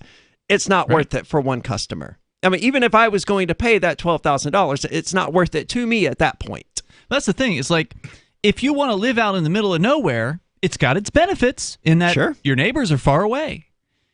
But it's also got its downsides in that you probably don't have internet access. And you shouldn't have a guarantee of internet access that everyone else is forced to pay for because you wanted to live away from people. Excellent point. And ultimately, while they're going to argue that this benefits the poor, there's also a lot of wealthy people that live far away from people that purposely build their closed, gated communities well outside of town, out in the boonies where the land's cheap and they can develop it however they want to. Which is, again, not, that's great. Live where you want. But just understand, you shouldn't be able to get your internet on the backs of all of the people in the cities and the other taxpayers that are in the small towns or whatever that are having to pay for this. Well, they're painting it as, a benefit to the poor. But realistically, it's going to basically just be a benefit for these high-speed internet companies that are going to make a lot of money from this. But even they are not necessarily jumping on the bandwagon here. Well, because they're upset about the strings attached. Thank you. Yes. Right. The White House and congressional Democrats hope to follow up the infrastructure bill with a separate $3.5 trillion spending plan that would create new government roles in electricity production and transmission, child care, elder care, pre-K, and community college. The Senate passed a budget blueprint early Wednesday, the first step in that arduous process. $3.5 trillion spending plan. Inflation, all-time highs. Oh, it's coming. It's Free Talk Live. If you want to know the latest about Free Talk Live before we go on the air, all you need to decide is how you want it delivered. It's your choice. Visit news.freetalklive.com to receive our usually weekly news updates by email. Plus, we have a Twitter account at twitter.freetalklive.com, and you can follow us on the decentralized Mastodon platform at toot.freetalklive.com. So please follow us at toot.freetalklive.com and sign up for our emails at news.freetalklive.com. After a devastating war, the alien visitors were driven back, and their willing human collaborators were left behind to face the music. When Emma Jean Anderson's ex-lover brings her from prison, Nathan Foster and his 14-year-old nephew Ben are tasked with bringing the pair to justice. An easy enough job until they discover something is inside Emma Jean, and the fate of the planet hangs in the balance. The Family Business by Mike Coopery from BaneBooks.com. Are you tired of governments murdering people around the world? Stop using their money. There is an alternative. Bitcoin is a stateless free market non-political currency. Bitcoin cannot be inflated or controlled by any government. By using their money, you are helping the state. Stop doing it. You have an incredible alternative available now. Learn it, use it, spread it. Get started with Bitcoin at bitcoin.com. That's bitcoin.com. Do you feel like your nation, state, or community no longer holds your values? Have you dreamt of a place where people agree that liberty is important and are free to pursue their projects so long as they respect the property of others? There are many people just like you that are discovering freeprivatecities.com. Their social media links are at the upper right of the page at freeprivatecities.com. All skill levels will be needed when the first of the Free Private Cities opens. It's sooner than you think. Stop arguing and build. freeprivatecities.com.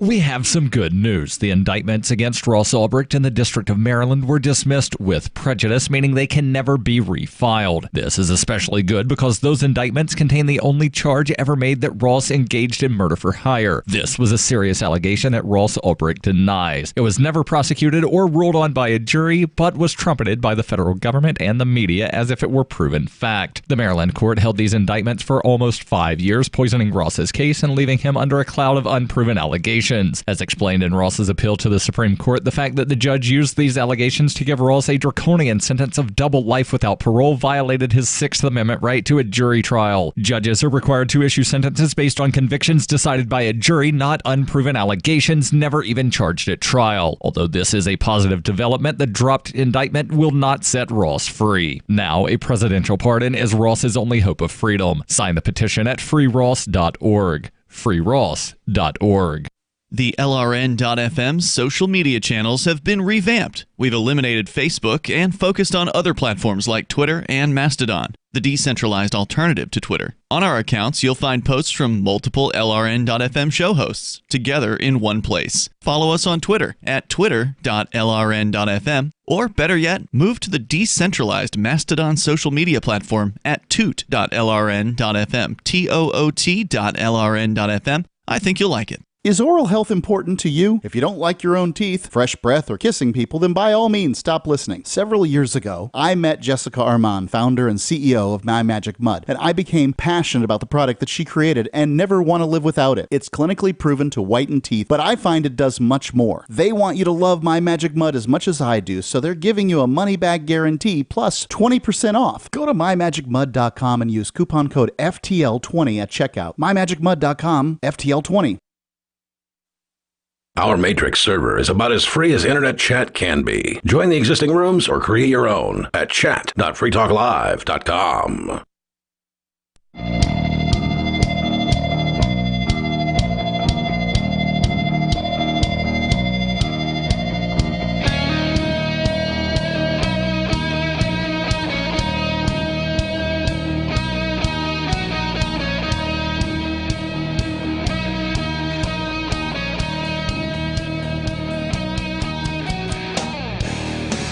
It's Free Talk Live. You can join us, 603-283-6160, if you want to weigh in on how the government plans to just, in general, make everything worse. 603-283-6160. With you tonight, it's Aria. It's Ian. And Bonnie. And we were just talking during the break about fast roads, and it's all of the money that it got, and it's just... Over $100 million in 7 years. And it ultimately failed and was bought out by a private company, which was then acquired by a different private company. And those, by the way, were federal grants, the $110 million. So there's already a ton of federal money being thrown at this build-out of rural area fiber connections, which this company, well, quote-unquote, I'm going to say company with quotes around it because it's part of what they call the Monadnock Economic Development Group. And that is... It sounds like a government thing. It's basically a front corporation to allow the government to do things that governments can't do. So they create their own corporation, basically, that, hey, we're not running this, but we're funding it. And it's not us. We can do these things. We can build things now that we couldn't build as the city or whatever, because it's not the government. And so they owned this Fast Roads, as I understand it, which was one of its subcorporations, and that they helped to create. That received and they screwed it up. Yeah, that received the $110 million in federal grants. So they're basically trying to make a middle road, I think is the terminology they used. That middle mile, fiber middle mile. And that was, as I understand it, just like the mainline fiber pipe across New Hampshire, essentially. Yeah. And then off of that, there were going to be numerous branches that were connected to various towns and stuff like that. Correct. And they only completed 2 of these things that were being called the last miles, which, as I understand it, were the actual final connections to the towns. Yeah, so the Orford, New Hampshire, I'd never heard of it before talking about it just now. It's north of Lebanon, so it's probably about 2 hours north of Keene. What's the population? 500? 1,237 in 2010. So... basically, it was a run of fiber from the southwestern of New Hampshire up sort of the western side of the state. And it was supposed to connect all these little towns, but it only ended up connecting on the last mile, meaning the build-out of the actual connections into the communities, only Rindge and Orford. So the beginning and the end points of this thing were the only 2 places where it got built out. And Isn't Rindge here? Oh, so it's one in this area. end and the other end, Correct. but not in the middle. Yeah, and so nothing else did, and after 7 years, roughly, or after several years, they sold, the government corporation sold Fast Roads to a private company, and now they're building it up. Yes, because now it is available here in Keene, presumably. They've been available. That's been available here for a few years. So the private company is doing, not surprisingly, better than the government company was doing. As I understand it, yep. So it's a total, government boondoggle, and who knows who got rich off of that $110 million. The bulk of this roughly $1 trillion infrastructure measure the Senate passed Tuesday goes to industries that have long been heavily subsidized and regulated, such as roads, bridges, public transit, and Amtrak, and that's how they're billing it. It's an infrastructure package. Don't you want to build the roads? Don't you want better roads? I don't know. I think the government has proven that they suck at building roads. Yes, they are constantly redoing them here in Keene. It's annoying. There are 2 seasons here, snow season and road construction season. I don't understand why they did what they just did on Route 101, which I have to drive regularly. They took up the top layer of pavement, from what I can tell, making the whole thing bumpy. I was thinking, okay, they're going to repave it, but they didn't. No? They just painted white lines down it. They just painted new lines. So now you've got this bumpy, almost undrivable stretch of highway, a major part of the highway. How weird. Wow, I haven't been going that way to work. I've been going the branch roadway through Roxbury, and they're also digging it up there, but it looks like there was a lot of water damage with the month of rain. They must be planning on doing something. They're just not doing it right away. Why would they paint it? It's taking them longer than they expect. I mean, these companies know how to milk the government for the maximum amount of money, right? So, like, they did install a new light there on Route 101. Whoops! This project is costing more than we thought it was going to. We've got delays. Look, the product cost has gone up in the middle of the project. We're sorry, but we just can't finish the job. You're going to have to give us twice as much. Yeah, that's what they do. In San Antonio, they were always working on the highways every single day. Sure. And then during COVID, they just stopped. It's COVID, we have to stop. So it's so bad. But okay, that's their excuse. But also, there's people who quit. So a bunch of the workers, when I was in jail being held for these ridiculous Crypto 6 charges for a couple of months, I kept hearing ads on the radio for road workers. Like the private companies that the government hires to do these road jobs. I mean, they were advertising heavy. It's like, hey, if you've got experience doing road work, it was a full 60-second ad just, dedicated to hiring people. We'll start you at $25 an hour. We're desperate. Basically, come on out, give us a call. We're waiting by the phones. I don't understand it, man. From what I can tell, every industry is hiring. Yeah. Where the hell are all the workers? Well, okay, so we had this conversation before, and then I heard something like our question was, okay, well, if unemployment is so low, and in New Hampshire it's much lower than the national average. I believe it's over 5% unemployment nationally, but New Hampshire is below 3%. Yeah. Like 2.5 or something like that. And so our question was, how can there be such low unemployment? Yeah, because this wasn't the case 2 years ago. And so many jobs are available. How is that possible? Well, unemployment doesn't measure everybody, right? It measures only people that are looking for work or something. So if you're technically not looking, you're not unemployed, even if you don't have a job. Right. See what I'm saying? So there's that factor. And then another thing was, well, okay, they're going to end they're ending the unemployment benefits, right? So people are just taking the unemployment. They're enjoying all these freebies, but they're cutting that off, supposedly. Aren't they just cutting off the $300 extra? So they're That's still not getting clear. There may be some amount available. I think that may be true. And also, don't forget, there's a moratorium on evicting people. So there are literally people out there who not only are they not working, they also don't have to pay the rent. Oh, but they will soon. Well, they've extended the moratorium. Have they? Yeah, at the last minute. Actually, the it was Supreme after Court the last minute. Decided that was unconstitutional. Believe that. Okay, we may have. I believe that was earlier in the year they decided it was unconstitutional. Yeah, right? I thought it was just a month or two ago. Yeah. And I thought a lot of the moratoriums were expiring because they only got 1 year of delay. And that 1 year for a lot of these people is now expiring. Or at least that's how I understood it. So you have these people who are unemployed, just sitting at home, getting unemployment benefits, not paying rent, not paying their house note, and not having to pay electricity because there was also a moratorium on electrical disconnects and presumably water bills and stuff like that. So, okay, that makes sense. They're not working because they simply don't have to. All they have to do is buy food. And with whatever small amount of unemployment that they may still be getting, then that should be enough to buy food. So these people are just... And according to this, the last extension ended July 31st, but due to intense pressure from congressional Democrats, the CDC issued yet another extension because somehow the CDC can just go ahead and put a moratorium on people who are being total losers and, can't be evicted from their house, extended through October 3rd now. I swear I thought I saw the U.S. Supreme Court had said that was unconstitutional, but I don't recall. But what's interesting is a lot of these people are soldiers, which is a violation of one's Third Amendment rights. They're being forced to quarter soldiers.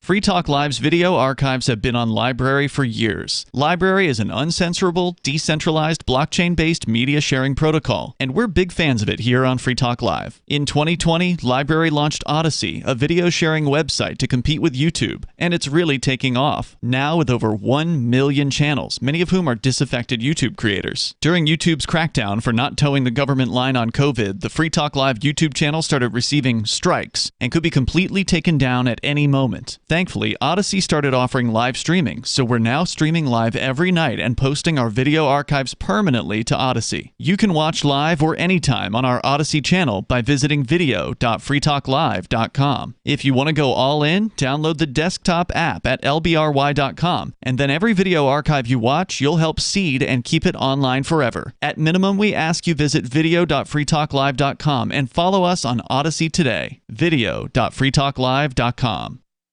From Feature Story News in Washington, I'm Simon Marks. The White House says no outcome of the conflict in Afghanistan should be considered inevitable, and Biden administration officials are again insisting Afghan forces have the training and the equipment needed to beat back the current Taliban offensive in the country.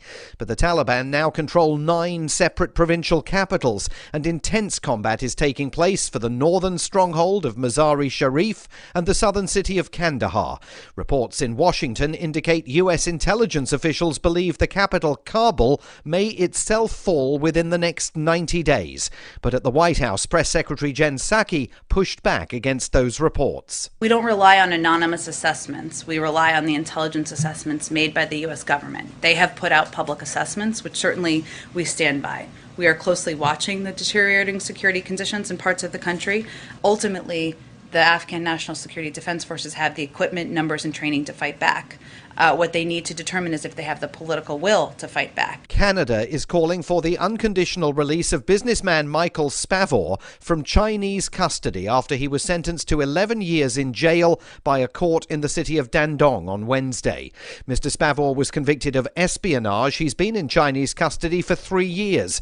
Canada says he's being held in retaliation for the arrest in Vancouver of a top executive with telecoms giant Huawei. FSN's Beijing bureau chief is Patrick Falk. Diplomats from 25 countries gather for a photo shoot at Canada's embassy in Beijing. They were there on Wednesday to offer their solidarity with Canada and their support for Michael Spavor as China issued a verdict and sentence against him. Michael Spavor was found guilty and sentenced to 11 years in prison. This was the deputy head of mission, Jim Nichols' reaction. That is actually a stronger outcome than we had anticipated. Ambassador Dominic Barton in Dandong said Canada, quote, condemned in the strongest possible terms this decision rendered. A British embassy worker in Berlin has appeared in court in Germany accused of spying for Russia. He'll remain in detention for now as an investigation continues. The 57-year-old is suspected of having worked against British interests since at least last November. Reporter Liv von Botica is in Berlin. He could have had access to informations about the diplomats, like private informations, where they live, where their children go to school to, where their habits are. And maybe he had even informations about the embassy itself. Sudan says it will hand over former President Omar al-Bashir to the International Criminal Court. He's accused of genocide, war crimes, and crimes against humanity in the Darfur region of Western Sudan. The Sudanese government said other officials will also be delivered into the hands of the ICC. From bureaus worldwide, this is FSN. You can stick it to the man and big tech. Join our FTL social mastodon at social.freetalklive.com.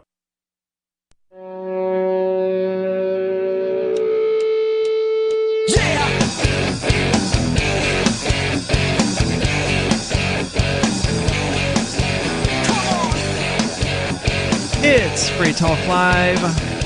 You're welcome to join us and share your opinions, talk about whatever we've been discussing, or talk about whatever you're passionate about. 603-283-6160 is the number for you to do that. And I want to tell you about Bitcoin.com. It is the best place to go to learn about cryptocurrency. Just click Getting Started at the top, watch a couple of minutes of videos, and you'll know the basics of this world-changing technology. And it is world-changing, and the world is just going to continue becoming more and more Bitcoin-centric. The ship hasn't sailed. There's still plenty of time to get involved in it. So check that out, bitcoin.com. But if you are already into cryptocurrency and you want to stay up to date on what's happening, news.bitcoin.com is the place to go. It has all the news that's relevant to you, all on a sleek and easy-to-use website. That's news.bitcoin.com. And on the subject of Bitcoin, AMC, the movie production company, movie theater chain, they don't streaming produce movies. Service, they don't? Yeah, theater chain. Okay. Yeah. They are looking at accepting Bitcoin, evidently, and they plan to be accepting it by 2022, which actually is just a few months away. Yeah. According to Cointelegraph.com, they had a conference call Monday regarding their Q2 results, and the AMC chairperson, CEO Adam Aron, revealed the cinema chain intends to have the infrastructure ready to accept Bitcoin payments for online movie tickets by the end of 2021. Now, wow. What's not said here is what that is going to be. What infrastructure are they using? Who are they going to... I'm sure it's BitPay. I mean, that's what all of the big companies go to. Well, if it is BitPay, then that's good news, because that means that they'll be accepting something besides Bitcoin, likely, because no one is going to want to use Bitcoin unless they go with the Lightning Network, which is still not ready for prime time, from what I understand of the Lightning Network. So I can't imagine AMC trying to implement the Lightning Network. Yeah, imagine all the customer service issues, and it would be bad. It seems to have worked out for Newegg. I mean, they accept BitPay, and as a result of that, they accept close to 25 different cryptocurrencies, I think. Has BitPay added that many? There are a lot. I mean, I don't know. Wow. I haven't looked at it in obviously several months, but the last I looked, when I first built my gaming PC, like about a year ago, there were all sorts of options available. That's Newegg fantastic. is computer, like a computer online thing. Correct. Yeah, they're probably the top internet dealer of computer They have branched parts. out a lot. Now they're doing automotive parts and some other types of things. So, I mean, they're doing well, and they do accept cryptocurrencies as payments via BitPay. They should use AnyPay. So BitPay is currently using or accepting, as far as what you can accept through BitPay, Bitcoin BTC, Bitcoin Cash, Ethereum, Wrapped Bitcoin, which is, don't want to explain that, but Dogecoin, good for them, Litecoin, and then 5 USD-pegged stable coins, including PAX, DAI, BUSD, USDC, and GUSD. Okay, so it wasn't as many as I thought. That's closer to 12 than 20. Yeah, still, though, it's options. So it is. And we're presuming, we don't know exactly what AMC is going to do, but odds are good they're not going to roll their own cryptocurrency acceptance platform, so they're going to sign on with somebody, and it's likely going to be BitPay. Which, I mean, good for BitPay. As far as I can tell, they're doing good work. Yeah, they are. While details regarding AMC's plan to accept Bitcoin are scant, the CEO reported strong demand for buying movie tickets with crypto from their customers. That's a surprising revelation. Yeah, Q2 results showed significant improvements, by the way, compared to last year. Because over the last year, we've talked about, or last 18 months, I guess now at this point, we've talked a lot about the old media business and how the quote-unquote pandemic and the forced government response to it forced a lot of companies basically into complete bankruptcy or closure and or dramatically changing total business models, like going to online distribution for movies instead of movie theaters. Yeah, AMC is a movie theater chain, and movie theaters throughout most of 2020 were closed. Yeah, and a lot of them never came back. Right. The IMAX theater here in New Hampshire, that company went out of business.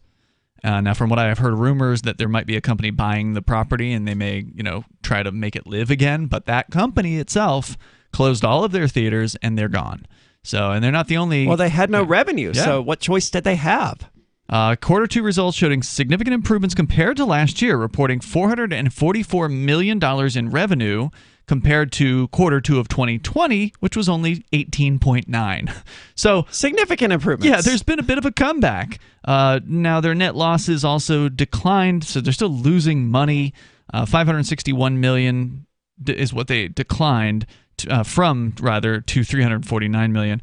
Along with adopting BTC payments, AMC also announced plans to open more than a dozen locations, which seems optimistic, in the United States, Europe. Well, if they have Bitcoin, it's more feasible for them than it is for a lot of other movie theater chains. Yeah, that's why I say, maybe it's too little too late in that, I'm not saying it's too late to get Bitcoin. I suspect we're still in the beginning phases of the price going up for Bitcoin, but we can't predict the future. I don't think we're even at like 5% adoption at this point. Not even. So, I mean...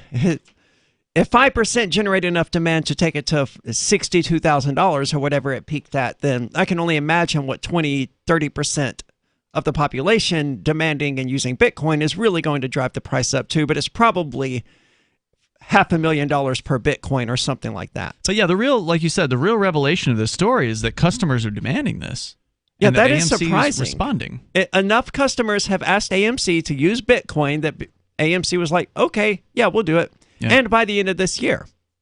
Yeah, very exciting. There's not really much else to say here. They talk about the AMC stock price, which of course got a boost earlier this year during the Wall Street Bets thing with GameStop. AMC was sort of the also buy during the GameStop that's right, it was. thing. Yeah. I'd forgotten about that. And it's up 1,200% year to date. So a year ago it was $2.60. It is now $34. Wow. Yeah. Well, it's good news for all of the people out there who are interested in cryptocurrency, and it's a reminder that, you should be out there emailing companies that you use, asking them if they're willing to accept cryptocurrency, because it clearly has a result. I've done this in the past with some online games that I played before, and none of them expressed any interest in it, even, when Bitcoin was at the height of $62,000.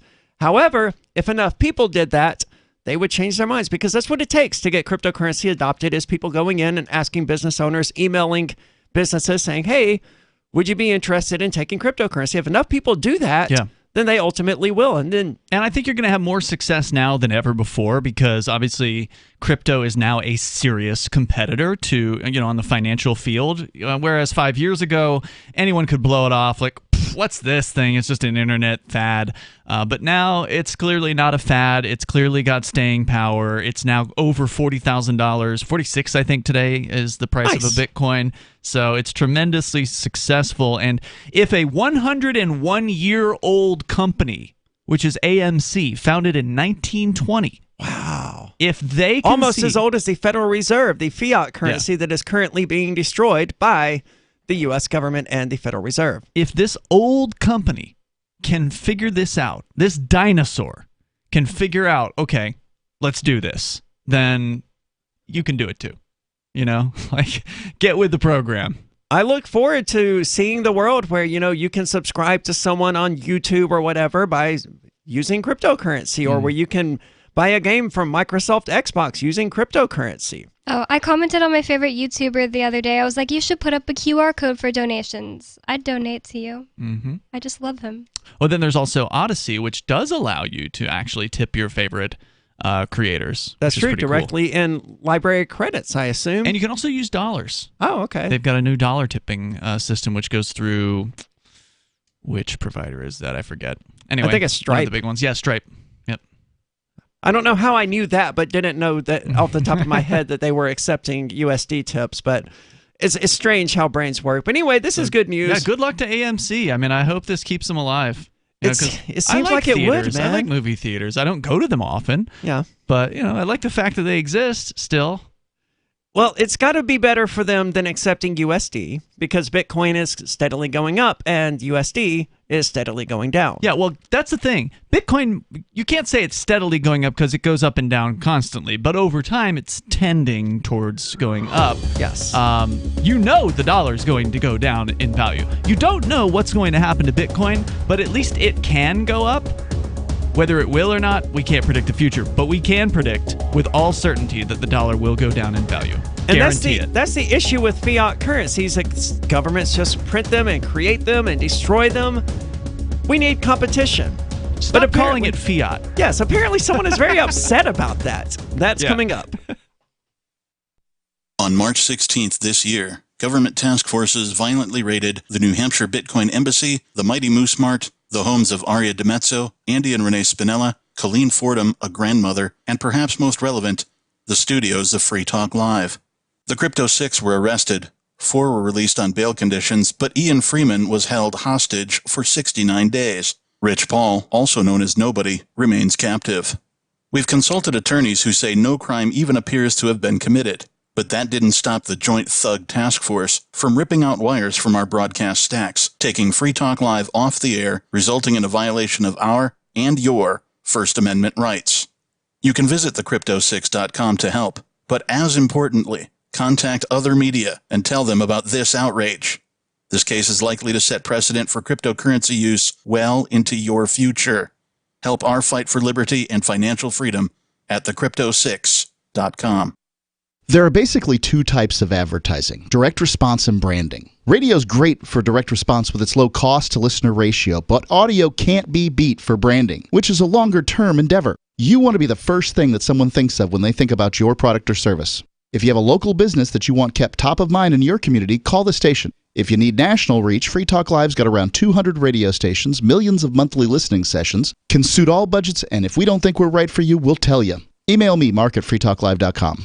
There are lots of ways to listen to Free Talk Live. Our podcast has been around since podcasts began, and now the FTL feed is loaded with content besides our full show archives. Did you know that we make it easy for you to customize your podcast subscriptions? We have different feeds, one that includes only our full shows, one with just the Daily Digest, and our main feed that includes everything. You decide what you listen to. It's quick and easy to customize your feeds at feeds.freetalklive.com. That's feeds.freetalklive.com.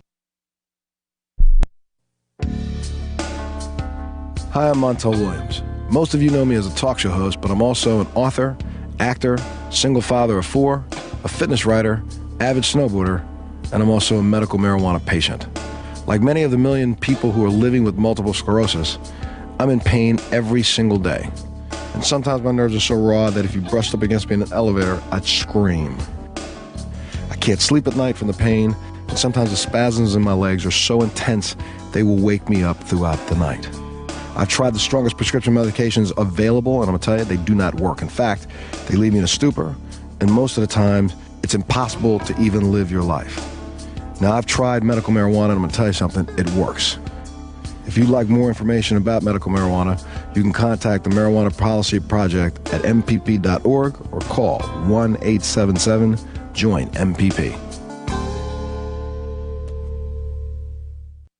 What if you want to hear the latest episode of Free Talk Live, but all you have is your phone, you forgot to download our archive, and you have no data connection? You can call our Listen line at 641-793-0191. That's a long-distance number, so you may incur charges. If not, listen as long as you want. 641-793-0191. The Free Talk Live Listen line, 641-793-0191.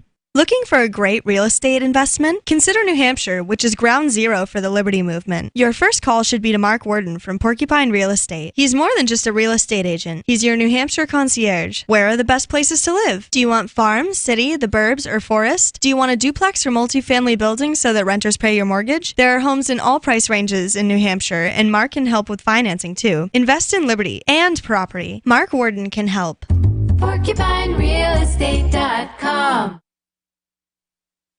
Don't miss a moment of Free Talk Live. Get our archives daily via our podcast at feeds.freetalklive.com.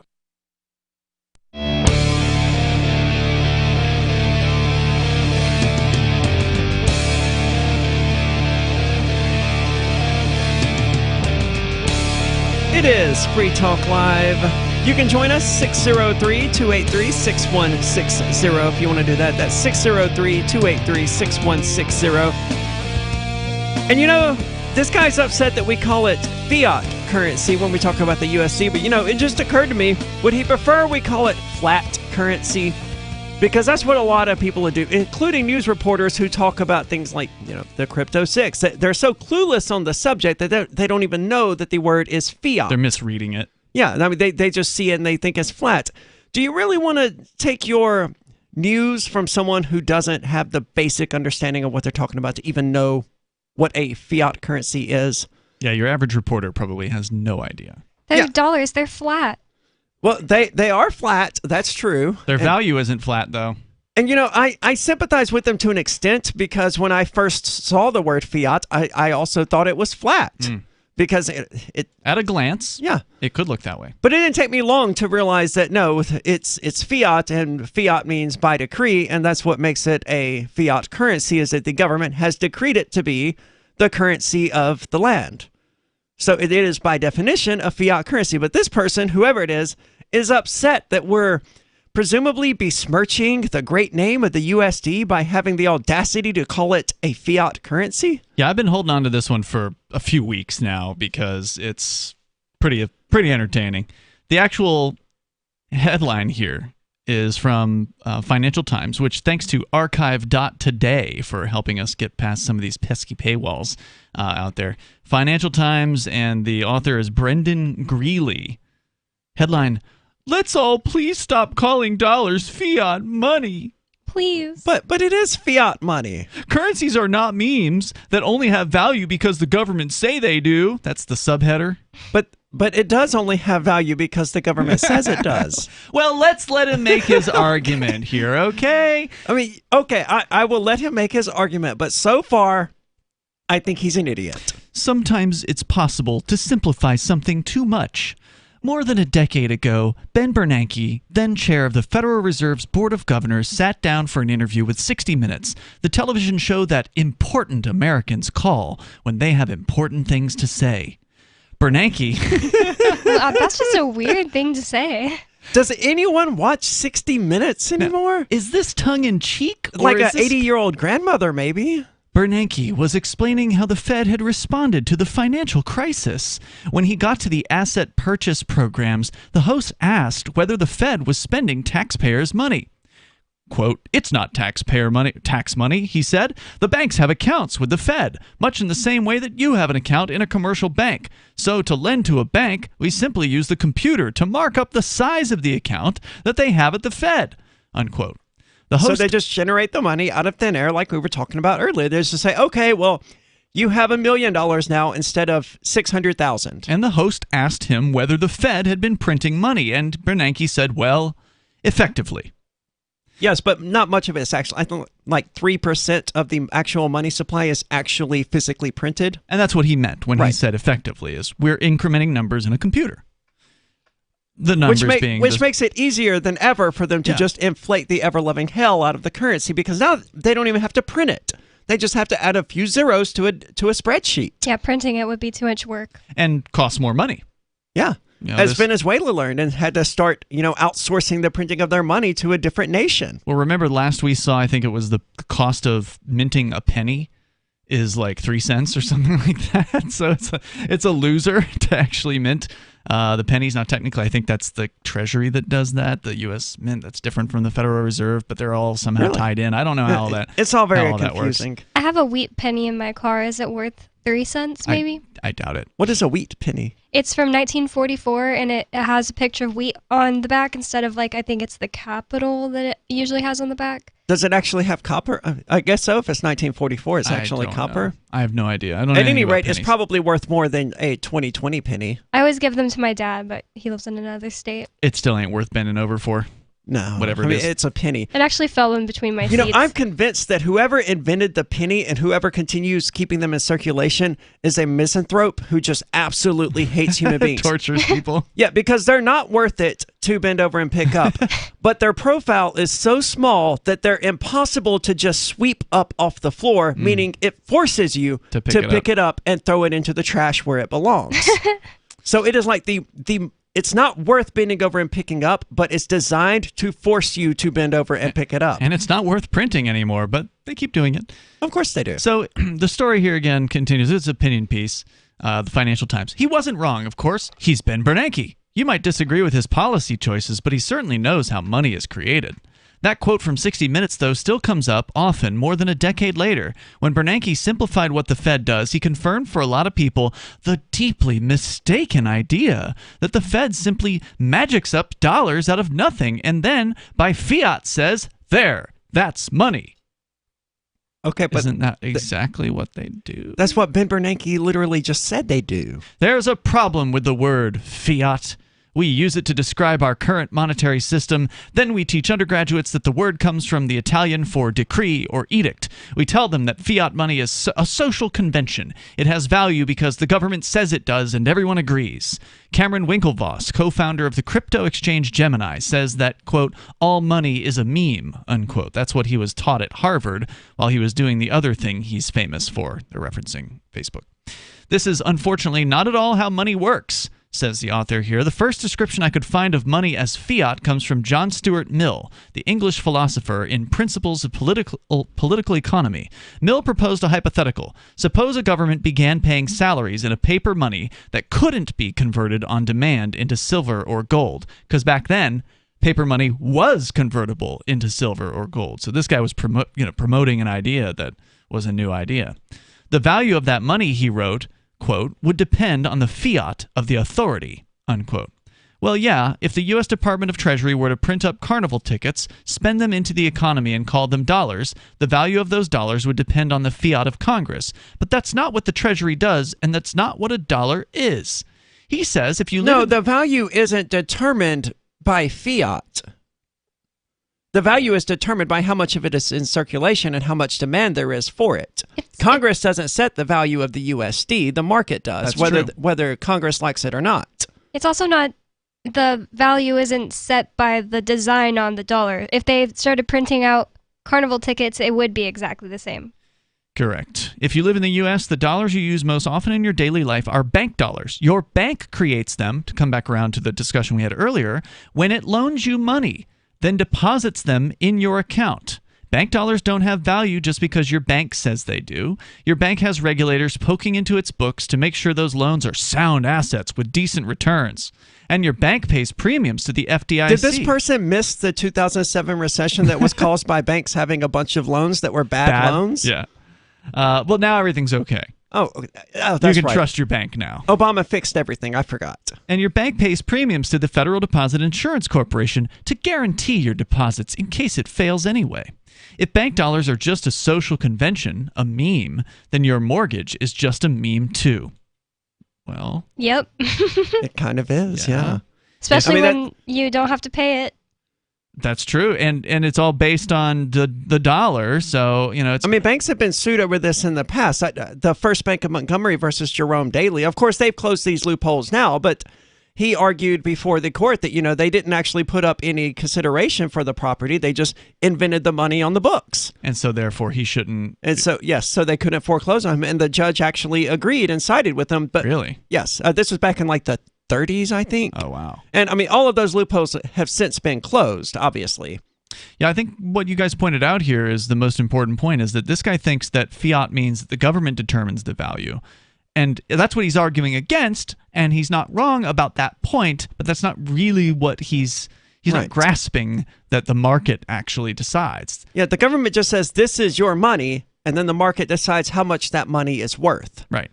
The Venezuelan government can shout from the rooftops about how much they think their money is worth. In fact, they have an official exchange rate for the Venezuelan bolivar. It's something like 87,000 to 1. But the real exchange rate on the black market is over 4 million Venezuelan bolivar to $1 US. Now, so Venezuela is a good example of a nation attempting by fiat to decide its currency's value. Correct. But in general, when we say fiat currency, we don't mean that the U.S. government says this is how much this one is worth. And didn't we talk about that last week? The Venezuelan bolivar? I wasn't on for that show, but I believe you did. Yeah. How they just knocked 3 zeros off of it. Oh, no. They knocked 5 zeros off in 2018, and they're going to knock 6 off coming up in October. So what you're saying is if the Americans or people holding the dollar just started realizing how worthless it is and stopped valuing it, it wouldn't have value? Well, the federal government doesn't set the price of the dollar on the market like the Venezuelan government does, so it's harder to... say that there's a different rate for the dollar. We can talk more about it coming up. Coming up on that, it's Free Talk Live. Breaking weather news. Belize is sunny and around 82 degrees every day this week. What's the forecast for your life? If current politics and economic prospects are cramping your freedom, escape to the tropics. ECI Development has affordable second homes for you to own or rent in Belize and other tropical countries. Places with stable governments and growing economies. Secure your freedom now. To find out more, send an email to ftl@ecidevelopment.com. Tired of cancel culture? Sick of mega tech corporations holding an axe over your head? Join the LRN.FM Matrix chat server. It's self-hosted, so no one else can tell us what to do or say. Don't like the existing channels? You can make your own. You can even connect into some of our channels from other Matrix servers. It's federated. For the full LRN.FM Matrix experience, though, you should join our server via the step-by-step instructions at chat.lrn.fm. Chat.lrn.fm. So you've signed the Shire Society Declaration and are planning your move to New Hampshire to be around more liberty-oriented people. Next, sign up for the Shire Society Forum at forum.shiresociety.com. There are a bunch of people there who are already in the Shire, and they want to meet you. If you're already in the Shire physically, you should also come by the forums. Remember, not everyone uses Facebook. New people are signing up for the Shire Society Forum every month, so drop in and say hello at forum.shiresociety.com.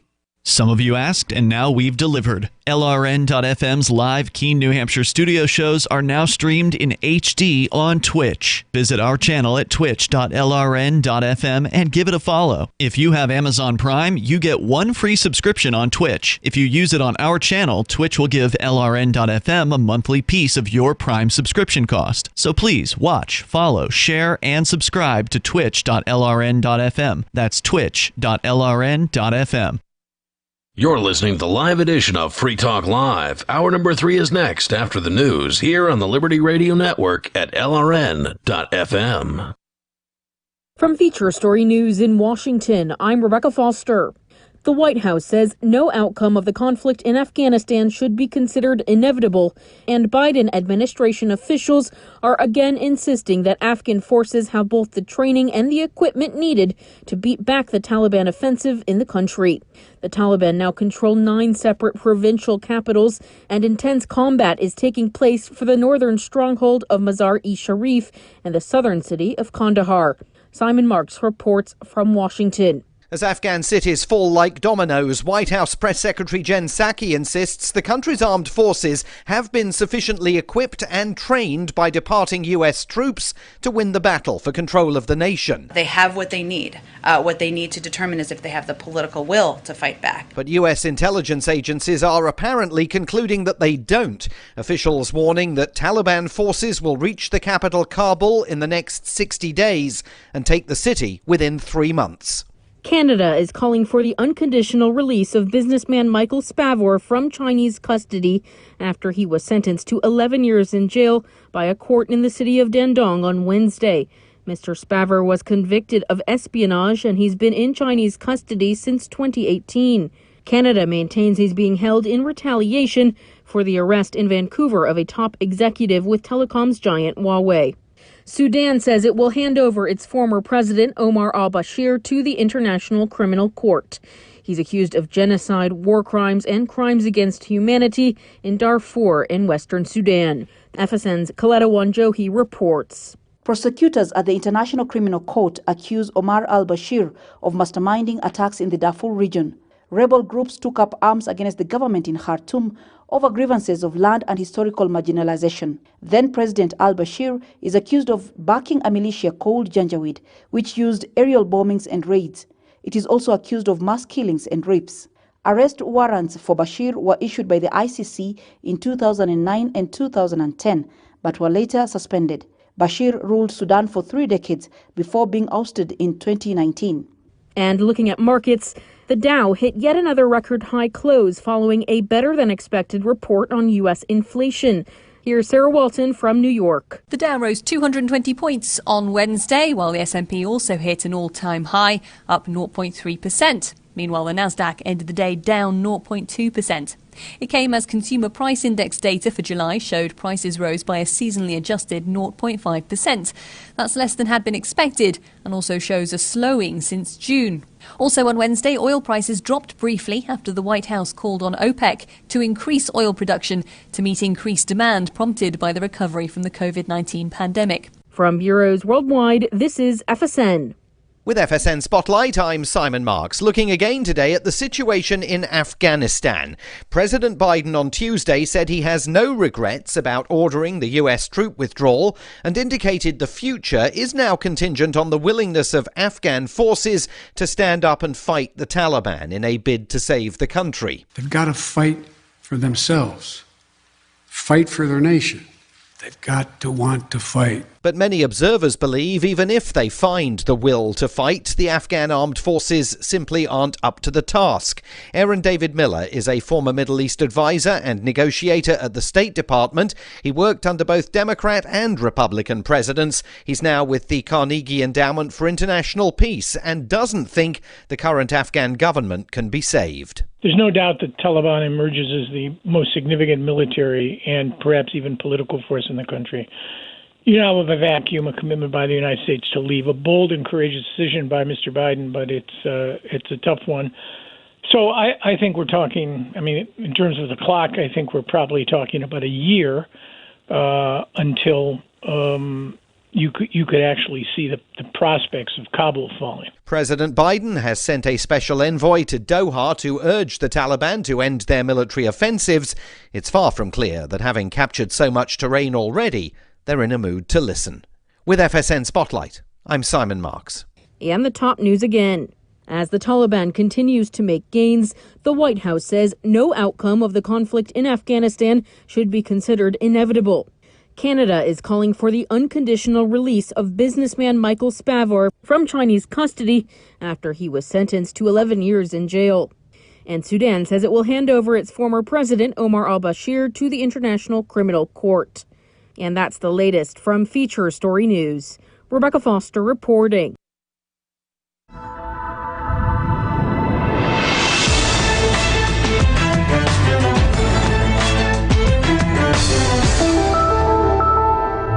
This is the Fact Zone. I'm Brooke Alvarez. Our top story tonight, Congress has passed a bill naming incomprehensible shouting the official language of the United States. I'm sick and tired of listening to people who say that Americans should not know what to know, and that's not what it is, what the policy is. The red-blooded American is what we have in this day and age. Under the new law, public school classes will only be taught in incomprehensible shouting, and government agencies will no longer offer translators to non-shouting speakers. In addition, a new test will be added to the naturalization process, whereby potential immigrants must prove they have a working knowledge of incomprehensible shouting before they're granted citizenship. The movement started in 2008 with a grassroots organization called Americans for Doing It Right, because we gotta now, because who else, right? Come on! This is the Onion News Network, a tomahawk of honesty in the skull of lies.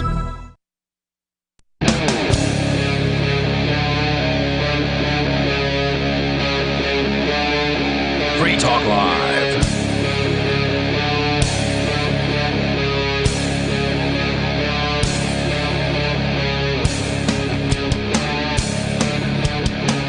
It's Free Talk Live, 603-283-6160. If you want to join us, that's 603-283-6160. With you tonight is Aria, Bonnie, and Ian, and we're here essentially because of the freedom migration to New Hampshire as organized by the Free State Project.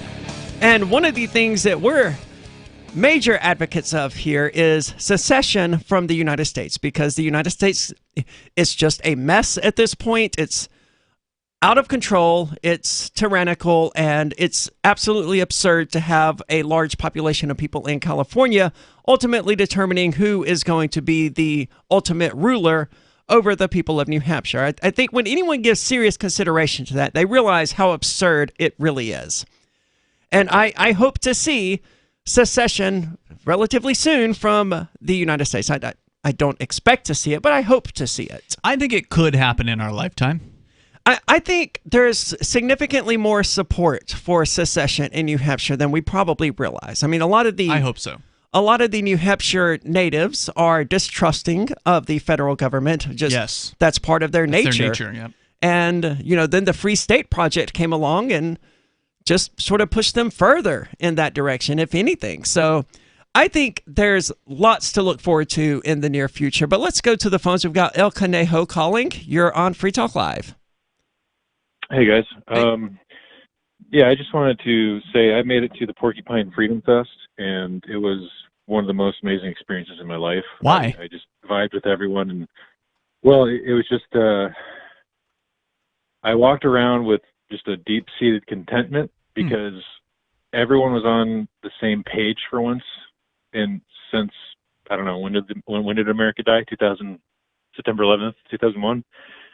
I had a similar experience with my first Porcupine Freedom Festival. I mean, it was the first place I had ever felt, at home, at peace, and welcomed by everyone that I encountered. It was a tremendously positive experience. So I've been planning to move there. I'll be there. Well, I was going to be there in a couple months, but I do have one criticism. So over the past couple of months, I've been listening to Mark Edge's criticisms, and I have decided against moving to New Hampshire. Really? Really? Why? Yeah. So you're no longer moving here? No. And it's because of Mark Edge? You're joking, right? Well, it just sounds like his trailer park compound with 18-foot concrete walls in one of the most unstable nations in the world with the highest murder per capita. It just, guys, I'm really happy to hear you're joking. Oh, wow. I know that. Also, I want to be a textile worker, so right. I want to be a textile worker living in this 2-bedroom, 1-bathroom shack in this place that has not been developed. It's just a field, right? Yeah. You're referring to the conversation that Mark and you had and Conan on Tuesday night show, where he was responding to a discussion we had the previous night because he can't actually talk to me because of the ridiculous bail conditions that I'm under. But I'm sure I would have. You did as fine of a job as I could have talking to him about his ideas. Thanks. I tried. I mean, I don't know nearly as much of these successes that have happened here in New Hampshire as you do, but Jeremy Kaufman helped lay out a lot of them. And sure, they are minor successes, but they are successes, and they aren't just, fields upon which one could build a libertarian paradise, but upon which there is nothing at the moment. And as you mentioned, it does have the highest murder rate per capita in the world. Honduras, not New Hampshire. Yes. Yeah, okay. So New Hampshire probably one of the lowest rates of violent crimes. New in the Hampshire United is States, actually right? either number 1 or number 2, depending on the year. It's a trade-off between Vermont and New Hampshire as far as murder rates are concerned. Very, Well, very, you very mean low. number 50. Lowest. Thank you. Yeah, I mean the number 1 lowest. Sorry. Very, very few murders per 100,000. So you are still planning to move to New Hampshire. That's good to hear. And you're you coming have been from worried there California? For a moment. Is that where you're at, El Canejo? Where are you located? FEMA Region 19. I don't know what that is. Are you in Arizona, right? Yeah. Okay. Okay. So whereabouts in the beautiful state of New Hampshire have you picked as your landing spot? Well, my location changes every day because everything I say is fiction or satire online or. Okay. I do want to say one thing about Mark's projects. Yeah. I do think there is something valid to having a marketplace where if you are abused, you just move somewhere else. If we did have a gigantic marketplace of locations, you could just, okay, I'm done. Bye. I'm taking all of my wealth and tax base or whatever. Not that I want anyone paying taxes, but. Well, I certainly like what Mark is doing, and I support it. However, I don't think it's a zero-sum game where we have to be just all about the Free State Project or all about free private cities. I support both of these things. I have picked New Hampshire as my home, but if one of these free private cities actually developed and became this libertarian paradise, I'd have to give it serious consideration. Yeah. But until that happens, the Free State Project appears to be the best path toward freedom that we've seen so far. Yeah, I mean, just apparently on Tuesday, the governor, who, we've got our criticisms of him, but he signed a bill, medical marijuana bill. So ever since medical cannabis passed in 2012, they've been sort of loosening the restrictions slowly over time. And they're loosening them further to allow marijuana to treat opioid use disorder. So people who are addicted to heroin and other opiates are now able to get a prescription for medical cannabis in New Hampshire as of, I presume it starts soon, if not immediately on Tuesday. And New Hampshire is finally opening their first dispensary, aren't they? No, New Hampshire's had 4 or 5 dispensaries for the last few years. Okay. They just opened one in Keene within the last 6 months or so. Okay, maybe that's what I was thinking then. And speaking of dispensaries, they're also going to be allowing out-of-state patients to shop in New Hampshire now at dispensaries. So it used to be you got to make that tax money because New Hampshire's dispensaries are bound to be cheaper than Massachusetts, right? I don't know if they tax it at the dispensaries. Maybe they do. I mean, okay. I know that in some states you actually don't pay tax if you're going to a medical. So the states that have recreational. Oh, that's right. You pay tax at the recreational stores, but not the medical stores or whatever. That's my understanding of how it works, but I don't know how New Hampshire's medical situation works. Well, it's one step closer to, recreational cannabis at the very least. But it allows people from out of state to shop at the stores here, which is good for those stores at least. It gives them more revenue and, maybe that'll make it so they can lower their prices, etc. So a little bit of good news there. Thank you for the call tonight, El Canejo. It's always good to hear someone, planning to move to New Hampshire. And I don't know whether or not he's actually serious now because he commented that he's always changing his mind. It is never really serious, but I was concerned, at first when he was like, I've heard Mark talking again. You know what? No one has ever called in to say, seriously, that Mark has persuaded them to join a ZA project and, move to Honduras or wherever else. That's true. I mean, Mark does have his hands in a lot of projects. That's true. But, he has what I can tell, a hard time of picking one and sticking with it. He does. I mean, he's like a sampler. Yes. He's always sampling. Which is great. I mean, right? It's good to have someone out there who's sampling all of the entrees to let us know which ones are good and which one aren't. I'm glad that he's doing what he's doing. And he's doing what he loves. I mean, he's happy. He's having a good old time at it. So, I hope that he does come across some sort of project that ultimately has, bears fruit. Yes. That it's beyond the planning stage.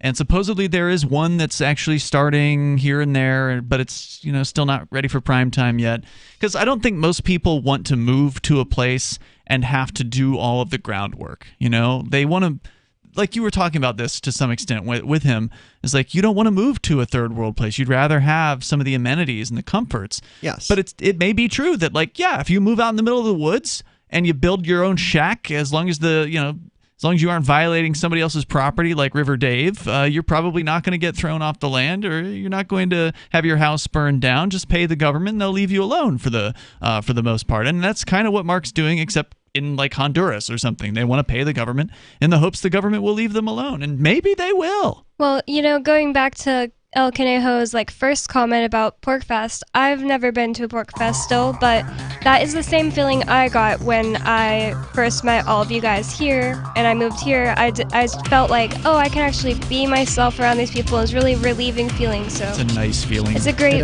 place, New Hampshire.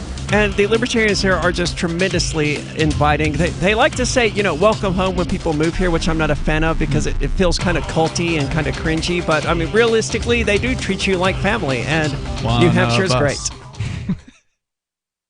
When a lunar observatory detects a radio broadcast originating from Proxima Centauri, the nations of Earth discover their first contact with an alien race may also be their last. With the Proximans facing an extinction-level disaster, Earth must choose between sending a ship on a multi-year journey or allowing nature to take its course. Saving Proxima, a hard science fiction thriller by Travis S. Taylor and Les Johnson from BaneBooks.com.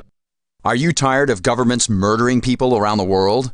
Stop using their money. There is an alternative. Bitcoin is a stateless, free market, non-political currency. Bitcoin cannot be inflated or controlled by any government. By using their money, you are helping the state. Stop doing it. You have an incredible alternative available now. Learn it, use it, spread it.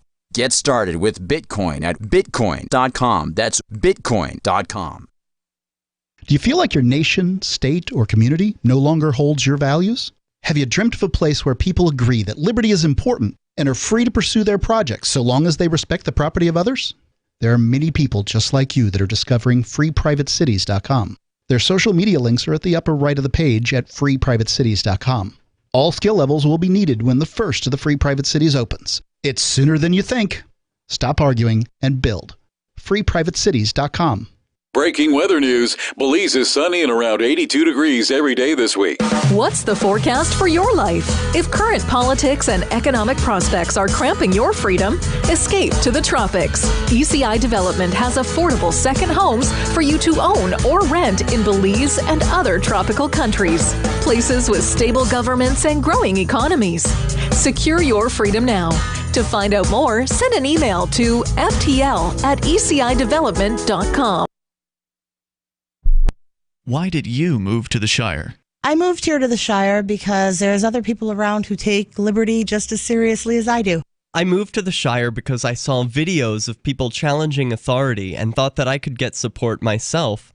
It called to me, do this, right now. I wanted to be around people like me who got it, and once I got here, I knew there was nowhere else that I wanted to be.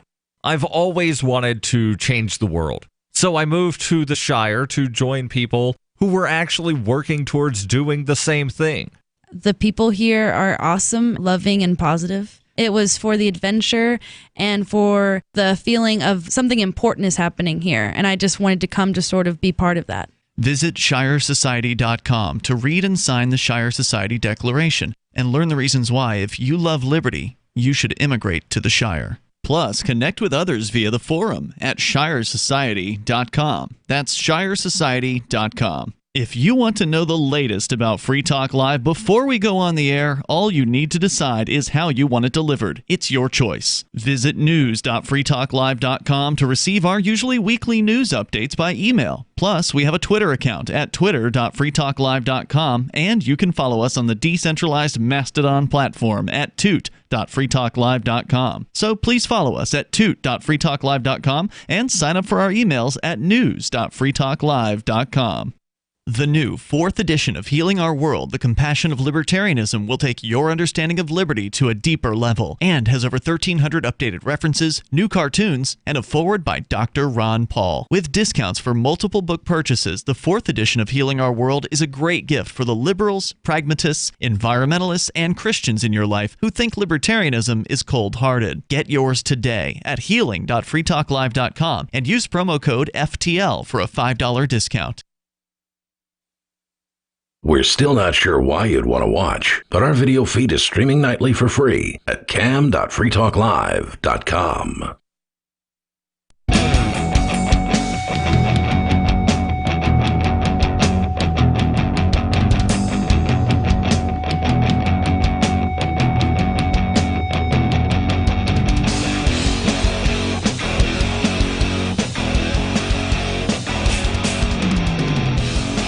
It's Free Talk Live, railing against fiat currencies since, I don't remember exactly when, about 2012, 2013. Well, actually, I imagine Free Talk Live has been railing against it. Yeah, I mean, we were gold and silver guys before crypto.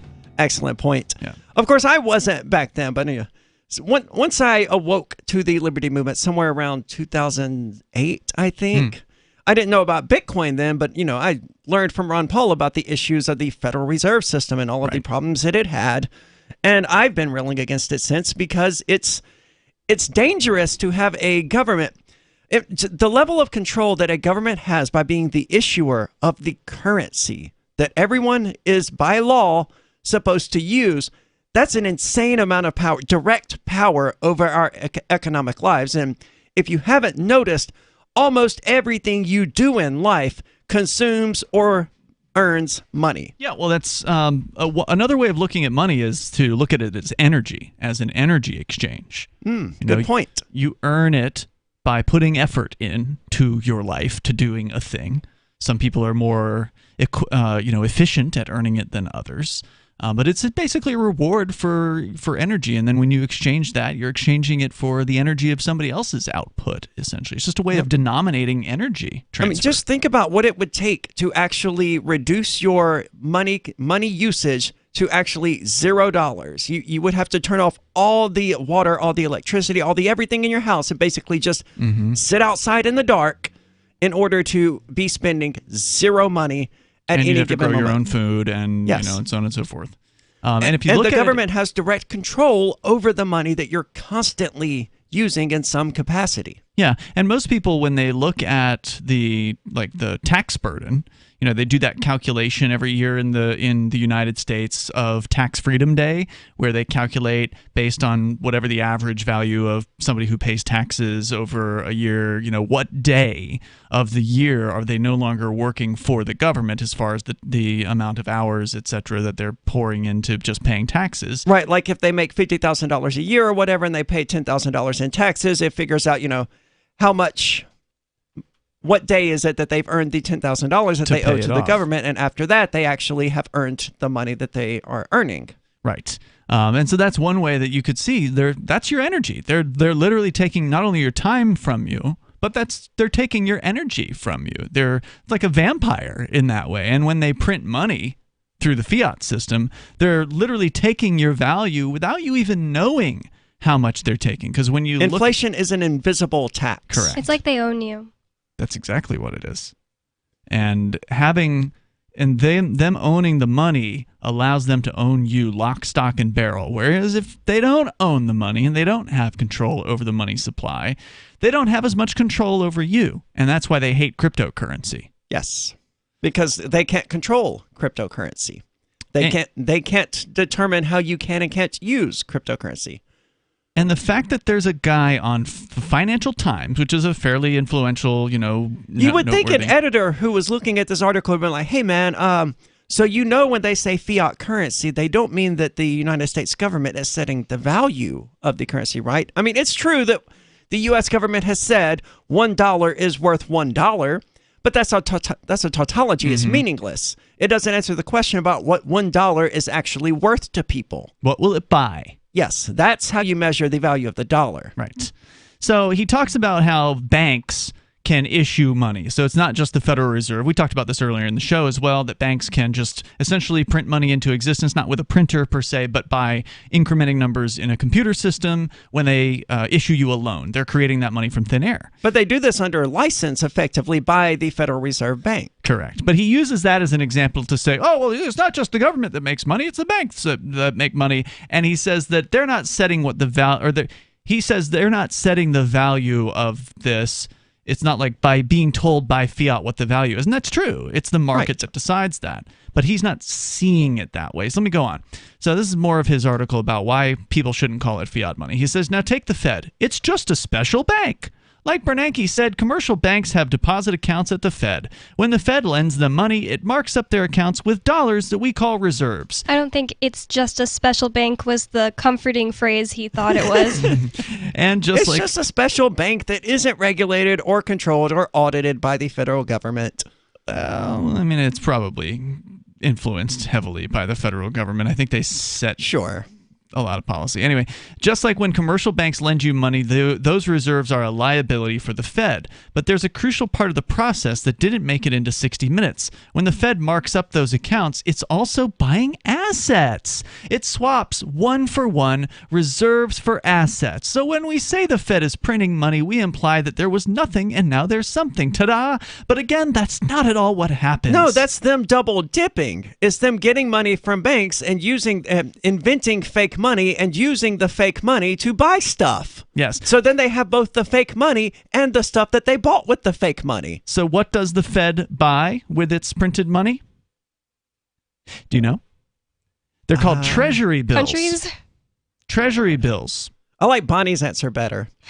But in an emergency, it can be a more questionable asset, as though a treasury bill isn't a questionable asset. What the Federal Reserve buys is another thing made up by the government, a treasury bill. Okay, so it's which is basically a promissory note from the U.S. government, right? I understand it, yeah. So as I understand the way this works is the federal government can fund itself by issuing these treasury bills in theory, right? So if you believe in the government, you as a banker or maybe even an individual, I don't know all about the financial system and who can buy and Isn't that who essentially can't, what buying a bond is? Yes. If you believe the federal government will pay off on what it owes you if you buy its treasury bonds or bills or whatever, then you can buy those things, give the government money, and then you get a bill. You get a T-bill, and then at some point it pays off, supposedly. I wouldn't want to do that. At some sort of an interest rate. Well, guess what? It turns out a lot of people don't want to do that. And when, let's say China or some other, entity on the planet, a bank or whoever, doesn't want to buy the treasury bills, it falls to the Federal Reserve. They are the lender of last resort for the federal government. So if the federal government's like, well, we need $3.5 trillion for this new spending bill that you were talking about earlier. Oh, plus another $1 trillion for the infrastructure bill. So there's $4.5 trillion on the table here. We need this money. We don't have it from taxes. So we need to sell all these treasury bills. What's that? We can only sell $1 trillion, and we need 4.5. Well, they turn to the Federal Reserve. And the Federal Reserve always buys it. That's their agreement with the federal government. And I think it says a lot that, the United States can't sell amounts like that to China or Russia or anyone else because these governments around the world, they have noticed that the USD is not a good investment. And that the treasury notes, treasury bills provided by the U.S. government are also not good investments. So this is the best this guy can do is say, well, see, they're not just printing money, they're buying a thing with that money. Yeah, that they printed. They're buying a thing that was printed with a thing that they printed. I mean, the whole thing is this sort of circular cluster F. It's insane, and it makes why can't we just use treasury bills as the currency is the question has always made me ask. Not that would be any better, But why do we have this middleman in the first place? That's another good question. Why aren't we just out there spending $1 treasury bills? I suspect it's because it benefits the bankers. I suspect you're correct. What do you think? 603-283-6160.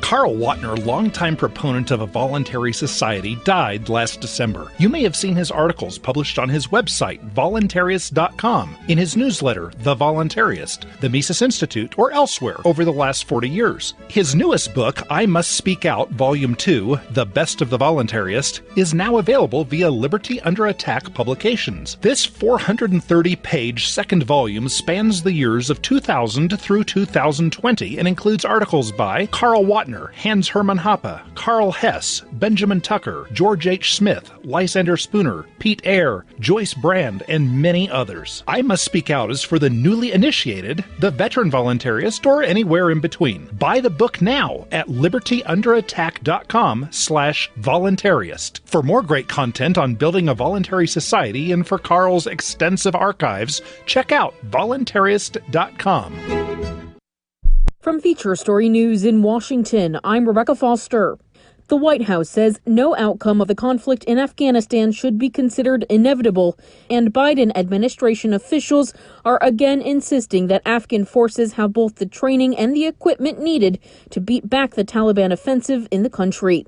The Taliban now control 9 separate provincial capitals, and intense combat is taking place for the northern stronghold of Mazar-e-Sharif and the southern city of Kandahar.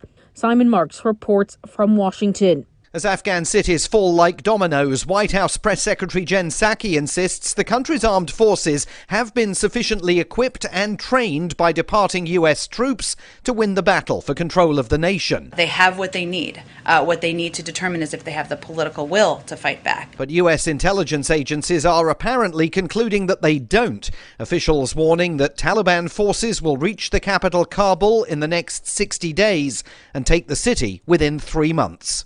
Canada is calling for the unconditional release of businessman Michael Spavor from Chinese custody after he was sentenced to 11 years in jail by a court in the city of Dandong on Wednesday. Mr. Spavor was convicted of espionage and he's been in Chinese custody since 2018. Canada maintains he's being held in retaliation for the arrest in Vancouver of a top executive with telecoms giant Huawei. Sudan says it will hand over its former president, Omar al-Bashir, to the International Criminal Court. He's accused of genocide, war crimes, and crimes against humanity in Darfur in western Sudan. FSN's Coletta Wanjohi reports. Prosecutors at the International Criminal Court accuse Omar al-Bashir of masterminding attacks in the Darfur region. Rebel groups took up arms against the government in Khartoum over grievances of land and historical marginalization. Then President al-Bashir is accused of backing a militia called Janjaweed, which used aerial bombings and raids. It is also accused of mass killings and rapes. Arrest warrants for Bashir were issued by the ICC in 2009 and 2010, but were later suspended. Bashir ruled Sudan for 3 decades before being ousted in 2019. And looking at markets, the Dow hit yet another record high close following a better-than-expected report on U.S. inflation. Here's Sarah Walton from New York. The Dow rose 220 points on Wednesday, while the S&P also hit an all-time high, up 0.3%. Meanwhile, the Nasdaq ended the day down 0.2%. It came as consumer price index data for July showed prices rose by a seasonally adjusted 0.5%. That's less than had been expected and also shows a slowing since June. Also on Wednesday, oil prices dropped briefly after the White House called on OPEC to increase oil production to meet increased demand prompted by the recovery from the COVID-19 pandemic. From bureaus worldwide, this is FSN. Yep, we still do email. Drop your email address in the entry box at freetalklive.com and you'll be kept in the loop with Free Talk Live.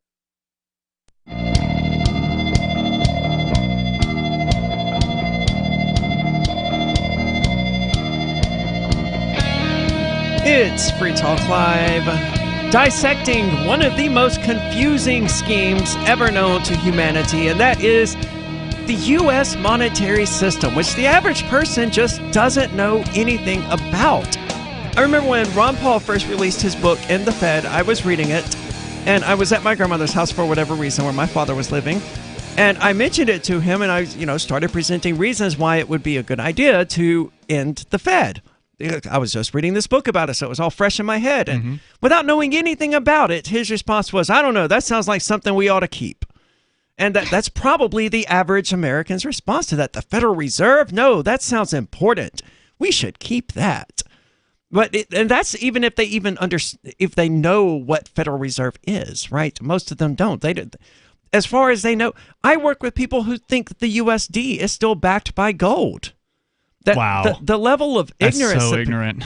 It is. And this is your money. It is 99% of your life, whether you want it to be or not. You can say money is the root of all evil if you want, but it's still the root of your lifestyle. Everything you do is spending or earning money in one way or another. That's the whole term, or the saying, money is the root of all evil. It's an unfortunate saying. It's so desire is the root of all evil. I think it's wrong and toxic. It is, but I can understand why it came about, because if you look at this money, then it's true. Right? The government money is what funds and creates a lot of the world's evil, as far as it bombs, pays for bombing people in the Middle East, and it pays for foisting the war on drugs on an innocent populace and locking up people like Ross Ulbricht and others. But it's really their desire to control that's the root of all evil. I also need to clarify, I said desire is the root of all evil. That's not correct. It's the root of all suffering, but not necessarily the root of all evil. Well, it is, as she points out, the desire to control that results in a lot of this evil. And of course, money is the tool that the government uses to do this. And as we've been discussing, the government money is issued by fiat, and so therefore they can just create more of it out of thin air, despite what the guy at the Financial Times wants you to believe. Well, I mean, that way they do sort of set what it's worth. If they create more of it, then they're making it worth less money. That's right, and that's evil because it's stealing from you. It is literally stealing the energy of your life's essence from you, because that's what money represents. It represents the It's just a unit of measurement. Yes, and it measures your work. It measures your output. It measures your effectiveness at life and helping others, ultimately, because you don't make money in life unless you help people, right? Like, unless you help people get something they want, whether it be a product or service, you will not be successful. I mean, it's so important. And these people just keep taking, and taking. So we were talking about the Treasury bills, because this is what he brings up. The author at the Financial Times, who's trying to defend the dollar desperately. I mean, the headline is so desperate of this story. I'll read it again for you. Let's all please stop calling dollars fiat money. I just can't believe they put the word please in their headline. Yeah, it's a desperate plea. It does sound whiny when it's phrased that way. So he brings up these Treasury bills, and I did look it up, and yes, an individual can buy these bills. The only reason I didn't know that, because I don't care. I'm not interested in buying this crap. Yeah, of all of the things I could invest in, the U.S. government would be the absolute last. But oh my God, if you thought it was confusing to get Bitcoin, let me give you from Investopedia.com, the section on purchasing T-bills, Treasury bills. Previously issued T-bills can be bought on the secondary market through a broker. New issues of T-bills can be purchased at auctions held by the government on the Treasury Direct site. T-bills purchased at auctions are priced through a bidding process. Bids are referred to as competitive or non-competitive bids. Further bidders can be indirect bidders who could buy through a pipeline, such as a bank or a dealer. Bidders may also be direct bidders, purchasing on their own behalf. Bidders range from individual investors to hedge funds, banks, and primary dealers. A competitive bid sets a price at a discount from the T-bill's par value, letting you specify the yield you wish to get from the T-bill. Non-competitive auctions allow investors to submit a bid to purchase a set dollar amount of bills. The yield investors receive is based on the average auction price from all bidders. That makes sense, right? That doesn't make any sense at all. I understand. I mean, it's basically a really long-winded way of saying what you said earlier, and a very confusing way of saying it, which is just that, the U.S. government makes money or borrows money by printing up these T-bills and selling them to people. And these auctions are one of the ways in which the average person, if they want to, they can buy some of these T-bills. So I wanted to know, what is the current rate for a T-bill? Like, what is the interest that you can actually, because that's why one would buy a T-bill. Just to make the interest on it. It's considered a safe investment because the government supposedly always pays. So it's the government. They're going to pay you, right? Well, they got money. Their credit rating got decreased a number of years ago. So maybe not. I asked you off the air. I said, well, what do you think the rate is? And you took a guess. I said 0.5%, Bonnie, which is a really low rate. Yeah, that's like bank account rates, right? Like that's pretty bad. What do you think, Bonnie? I don't have a better guess, honestly. Mine was too high. So use that as your starting point. 8% of a percent. Oh. So 0.0. Less than 1/10%. So less than a fifth of what you guessed. 0.08%. That's correct. 0.08%. That's for the 1 year. Do longer yields have higher? Do longer years have? Yeah, you can get a 3-month bill at 0.05%. That's so much worse. You could almost put your money into anything and get a better yield from that in a 3-month period. You would do better if you bought shares of AMC or GameStop right now, in all likelihood. But again, this is a nearly guaranteed return. But in order to make that make sense at any kind of level, you have to buy a tremendous amount, right? Like you have to buy an S-ton of these things. So let's go back to the last before we couple... do that, let's go to the phones. We've got Greg calling from New York. Greg, you're on Free Talk Live. Yes. I've been hearing you talking about the root of all evil. Just want to correct the quotation is from the New Testament. And Jesus says, the love of money is the root of all evil. So it's a bit different. But money's just a tool, though. It is ultimately a tool that can be used to do good or evil. I think Buddhism said it better, which is that desire is ultimately the cause of all suffering, because that's what he's saying. Is striving after this thing and then never having enough of it is what is causing you to suffer. Attachment. Yes. And that's what's causing the evil. People who are mercenaries and do all kinds of things for money, I don't know if they're really happy. But anyway, I think Buddhism and the Western version, which was Stoicism, in the time of Marcus Aurelius and the Greeks, they also said that you should be independent of outcomes and just enjoy your life. Try to do the best you can with what you got. So I just wanted to say, talk about the new bill, the infrastructure bill, and the little provision there, how to pay for it includes doxing all the crypto participants in the, not in the world perhaps, but in, American companies, So I haven't seen that. I know allegedly they want to change the meaning of broker to essentially be anyone who mines cryptocurrency or purchases or stakes cryptocurrency. Well, that's what's interesting is that, we've only now disintermediated transactions, financial transactions, like 10 years ago, with Bitcoin starting this thing. We've long ago had disintermediation of file sharing. For example, BitTorrent, right, allowed people. So they went after Napster because there was something to go after.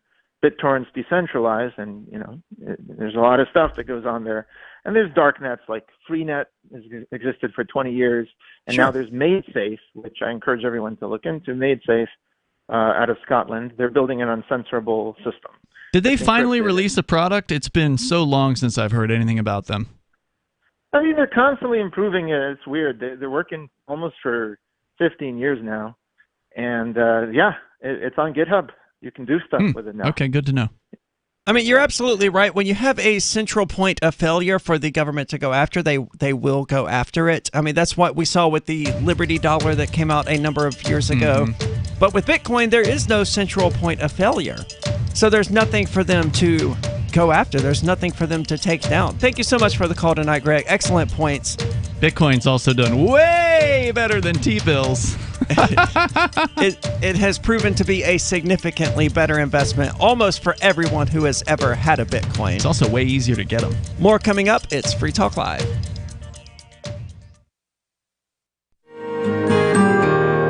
So the protection of life, liberty, and property is what the Free State Project is all about. But it's an effort to move 20,000 people who understand. It's about demonstrating to the entire country that, we can have a free market, a truly free market. Making it just a freer, great place to live.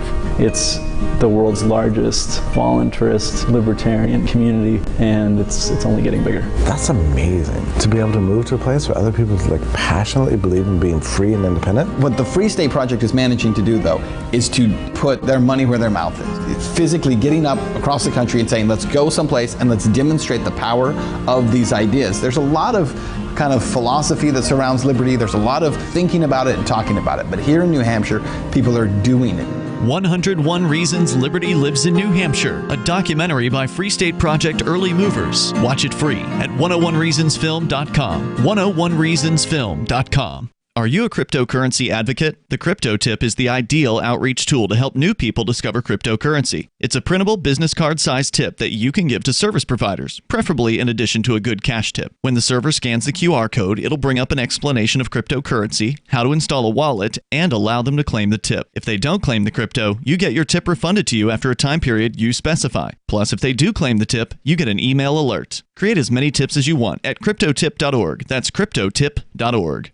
The LRN.FM's social media channels have been revamped. We've eliminated Facebook and focused on other platforms like Twitter and Mastodon, the decentralized alternative to Twitter. On our accounts, you'll find posts from multiple LRN.FM show hosts together in one place. Follow us on Twitter at twitter.lrn.fm, or better yet, move to the decentralized Mastodon social media platform at toot.lrn.fm, toot.lrn.fm. I think you'll like it.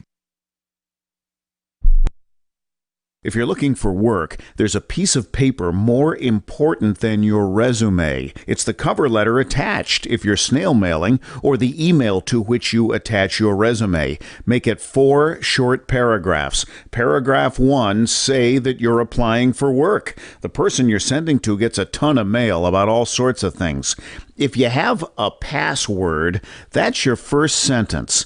Tom Nelson tells me you and I should meet. Paragraph 2, what you do and how that relates to the opening. Be as specific as possible. Paragraph 3, why you want this particular job. I'm originally from Boston, so I know the market well. I have family and friends in the area, so this would be a homecoming for me. Paragraph 4, unless the job posting stipulates no calls, and I will call you to follow up. Thank you in advance for your time. From survivalspeech.com, I'm Holland Cook. There are lots of ways to listen to Free Talk Live. Our podcast has been around since podcasts began, and now the FTL feed is loaded with content besides our full show archives. Did you know that we make it easy for you to customize your podcast subscriptions? We have different feeds, one that includes only our full shows, one with just the Daily Digest, and our main feed that includes everything. You decide what you listen to. It's quick and easy to customize your feeds at feeds.freetalklive.com. That's feeds.freetalklive.com.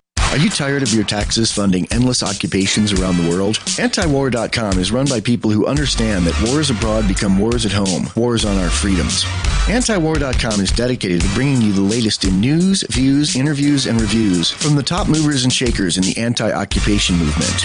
Antiwar.com has it all, from thorough foreign policy analysis to interviews with whistleblowers who used to run the military-industrial complex. Anti-war, pro-free market. That's antiwar.com.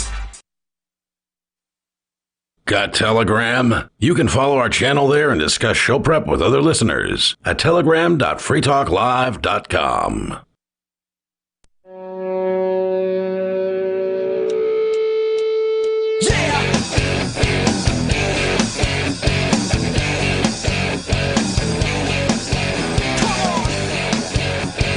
It's Free Talk Live, talk radio that you control. And if you value that, if you value having a show where people can call in and express their opinions on national radio, you may consider joining the AMP program, as John has done. John is a silver level amplifier, which means that John is giving $5 per month to the AMP program because that's all it takes to join.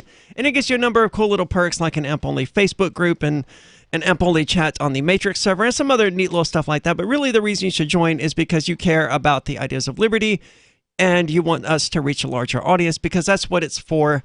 AMP program money is used strictly to advertise, market, and promote Free Talk Live, hence this name. So John, thank you so much for the contributions. We hope you continue amplifying the show. But we're making fun of the U.S. monetary system and just how bizarre and opaque and confusing it really is, and just how sad it really is, because you just showed me a graph showing that as recently as 1980, you could get something like 18% interest on one of these treasury bills. That's right. Versus today, where you can get 0.08%. Talk For about a 1-year treasury bill. Mm-hmm. Talk about the fall of an empire. Oh, yeah. That's basically scraping the bottom of the barrel. 0.05% interest is basically no interest. It's not worth the time to do anything with that. Like whatever time it takes to go and join an auction, and then all these steps that they were talking about in order to get your hands on one of these. That means if you buy a $100 treasury bill, they will give you your $100 back and a nickel a year later. You will earn a nickel for a $100 investment. That's an insult. Yeah, it is. In order to buy that, it's no wonder that China isn't buying these, or Russia isn't buying these. No one would buy something so trivial and so meaningless. But that's the thing. You just called it meaningless, but this guy at Financial Times wants you to believe over $100 is meaningless. It is. Most people wouldn't, as we talked about, bend over to pick it up. They're not even cool in any other way. Like, I looked them up and they're ugly. They look like ugly versions of the dollar. Oh, well, and here's the other thing, and that's Bonnie. $5 for a $10,000 investment. A $10,000 treasury bill, they will give you $5 a year later. And it's not even something you can physically hold now. So according to the treasurydirect.gov website, on the page for kids, because I went there, I'm like, all right, I want to explain this to me like you're explaining it to a child. And according to this, note, although we show images of different paper securities throughout our website, it's worth noting that except for savings bonds, all Treasury securities have been issued only in electronic form since 1986. Wow. I didn't know they had that technology in 1986. I guess good on them for at least Interestingly, that seems to be about when the value of the T-bill and its return started just plummeting. Right, because they couldn't afford to issue paper versions of it anymore. So the final thoughts here of this guy's article, this begging, pleading, please don't call it fiat money. He wants you to believe in it. If I had known how bad it was, I wouldn't even do it the honor of calling it fiat currency. It's just crap. He wants you to believe in this crap, though. He really... Look, it's not just... They're just not printing it from thin... They're buying things. They're buying these worthless treasury bills with them because it's all made up. It's all imaginary. So going on, he says, to believe those reserves are just a meme, you have to believe the assets, meaning the treasury bills, are just a meme. But they aren't. No, they're worth less than... Memes make people laugh. The treasury bill, it gives you $50 for a $100,000 investment. And it's a joke, and it is just digital. It's a meme. Don't take my word for it. The Fed's assets provide a return every year, lean years and fat years, without fail. Yes, a return of a nickel for every $100. Because the government will never fail, right? That's what he wants you to believe. Now, let's do the Department of Treasury. He says it has an account at the Federal Reserve too, but it cannot just magic dollars out of its account. The Treasury can put dollars into its account collecting taxes or by selling Treasury bills. There's no fiat, no decree, there's no money printer anywhere. It's all transactions on a balance sheet. Assets for liabilities. Now, you may believe... That's sort of how it spiraled so unbelievably out of control, is that they don't even have to print it anymore. And it's just imaginary things on a balance sheet. My one thought for a reason that a treasury note could be valuable is maybe rich, super rich people who are status will buy them to just have in a frame in their house. But no, you can't even do that. Nope. Now, you may believe that all those mortgages and credit card loans are meaningless assets. You may believe... They're not meaningless assets, they're meaningless liabilities, which is worse. You may believe the U.S. government will not be able to collect enough taxes to roll over those treasury bills. If you're right, then yes, the dollar has no value. But we're still not talking about trusting anyone's fiat. We're talking about credit analysis. So please, let's stop calling it fiat money. Let's start calling it what it is. Hold on. Credit money. The government can never tax enough money to pay off its debt to the Federal Reserve. As we talked about last night or the night before, when you factor in the interest, it's mathematically impossible for the federal government to pay it back. That's not what he's talking about. He's talking about paying off just the treasury bills. But they can't even do that. Well, they are because they get more money for few. They can't pay back all of them, is what I mean. They can't pay them all back at once, right? So that's why they issue new ones. Right. So they're issuing new ones so they can pay off the old ones. They borrowed $10,000 to pay off the previous $8,000 that they borrowed, or whatever, and then they borrowed $16,000 to pay off that $10,000. Let's stop calling it fiat money. Let's start calling it what it is: credit money. Debt money would be. That's the thing. That's where I was going to quibble with him on this as well. It's not credit money. Look, pull up the dollar if you have one in your wallet. If you're driving, don't do this. But if go ahead, pull. I've got an image of it right here. It is called a Federal Reserve note. What is the definition of a note? A loan? Financially. So, like, you can write a note, obviously. And I know, pass promissory note. A paper acknowledging a debt and promising payment. A promissory note. Definition number 8 on dictionary.com. This is not credit money. It's debt money. Every dollar issued is issued because it is evidence of debt. It also says this note is legal tender for all debts, public and private. Yeah. On the That's dollar. because every single dollar that you use is owed by someone to someone else. That's correct. And if all of the loans were paid off, all of the dollars would go away. And we would still, and the United States government, and therefore the taxpayers, would still be in debt.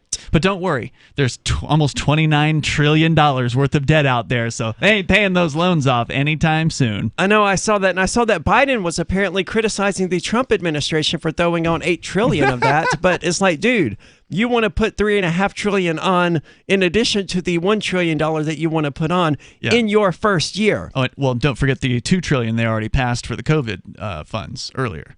So he wants to get close to $6.5 trillion. In his first year in office. And the year ain't over. He's going to eclipse $8 trillion by a factor of 10 at this rate. And don't forget the Democrats voted for those bailouts in 2020, so it wasn't all Donald Trump's doing, even though he signed it, obviously, so he was part of it. He was, and it's not going to get any better. I mean, this whole mess that we've been outlining for the last hour or so, it's a confusing, nightmarish mess. It's made to be confusing so the average person doesn't know where their money's coming from. Well, I just love that this guy is begging people to stop using the term fiat. And this Fiat. It is totally fiat. And it is totally BS, and it is a total scam on you and me and every other poor sap who's ever used the dollar. Anybody who's holding the dollar right now in any amount is being taxed, hidden secretively by this crazy system of treasury bills and printing and numbers increment, number go up, print the bills. And it's this crazy endless cycle where they're literally raping you financially. Yes, and people don't even seem to be aware of it. I mean, they see that all of the prices are going up and that wages aren't going up to compensate. Record inflation, by the way, headline at the Drudge Report, the highest rate in 20 years. Yep, and it's not going to, but they're measuring inflation as the increase in prices rather than at the actual increase in the money supply, which is this nonsense that we're talking about. Now they want to spend $3.5 trillion on top of the $1 trillion package and the $2 trillion that they just did a few months ago. This is insane. These are enormous amounts of money. They are destroying the currency that you're using to sustain yourself. Get out of it. Absolutely. The whole system that you've explained tonight just makes Bitcoin seem so much more simple. Well, cryptocurrency in general. It really does. I mean, you don't have to understand the intricacies of how cryptographic mining works or the blockchain, how the mempool functions and all this to know that Bitcoin does what it says it's going to do. That cryptocurrency is a way out from this insane system. Yeah, it can't be more confusing than this nonsense for sure. Right. And, if people don't understand how this works, why do they need to really understand the ins and outs of how Bitcoin works? Bitcoin, at the very least, isn't doing this nonsense that we've been talking about tonight. So, and if it does, you can go to another crypto. Absolutely. So go check that out at bitcoin.com to get started learning about it. It's been Free Talk Live. What if you want to hear the latest episode of Free Talk Live, but all you have is your phone? You forgot to download our archive, and you have no data connection.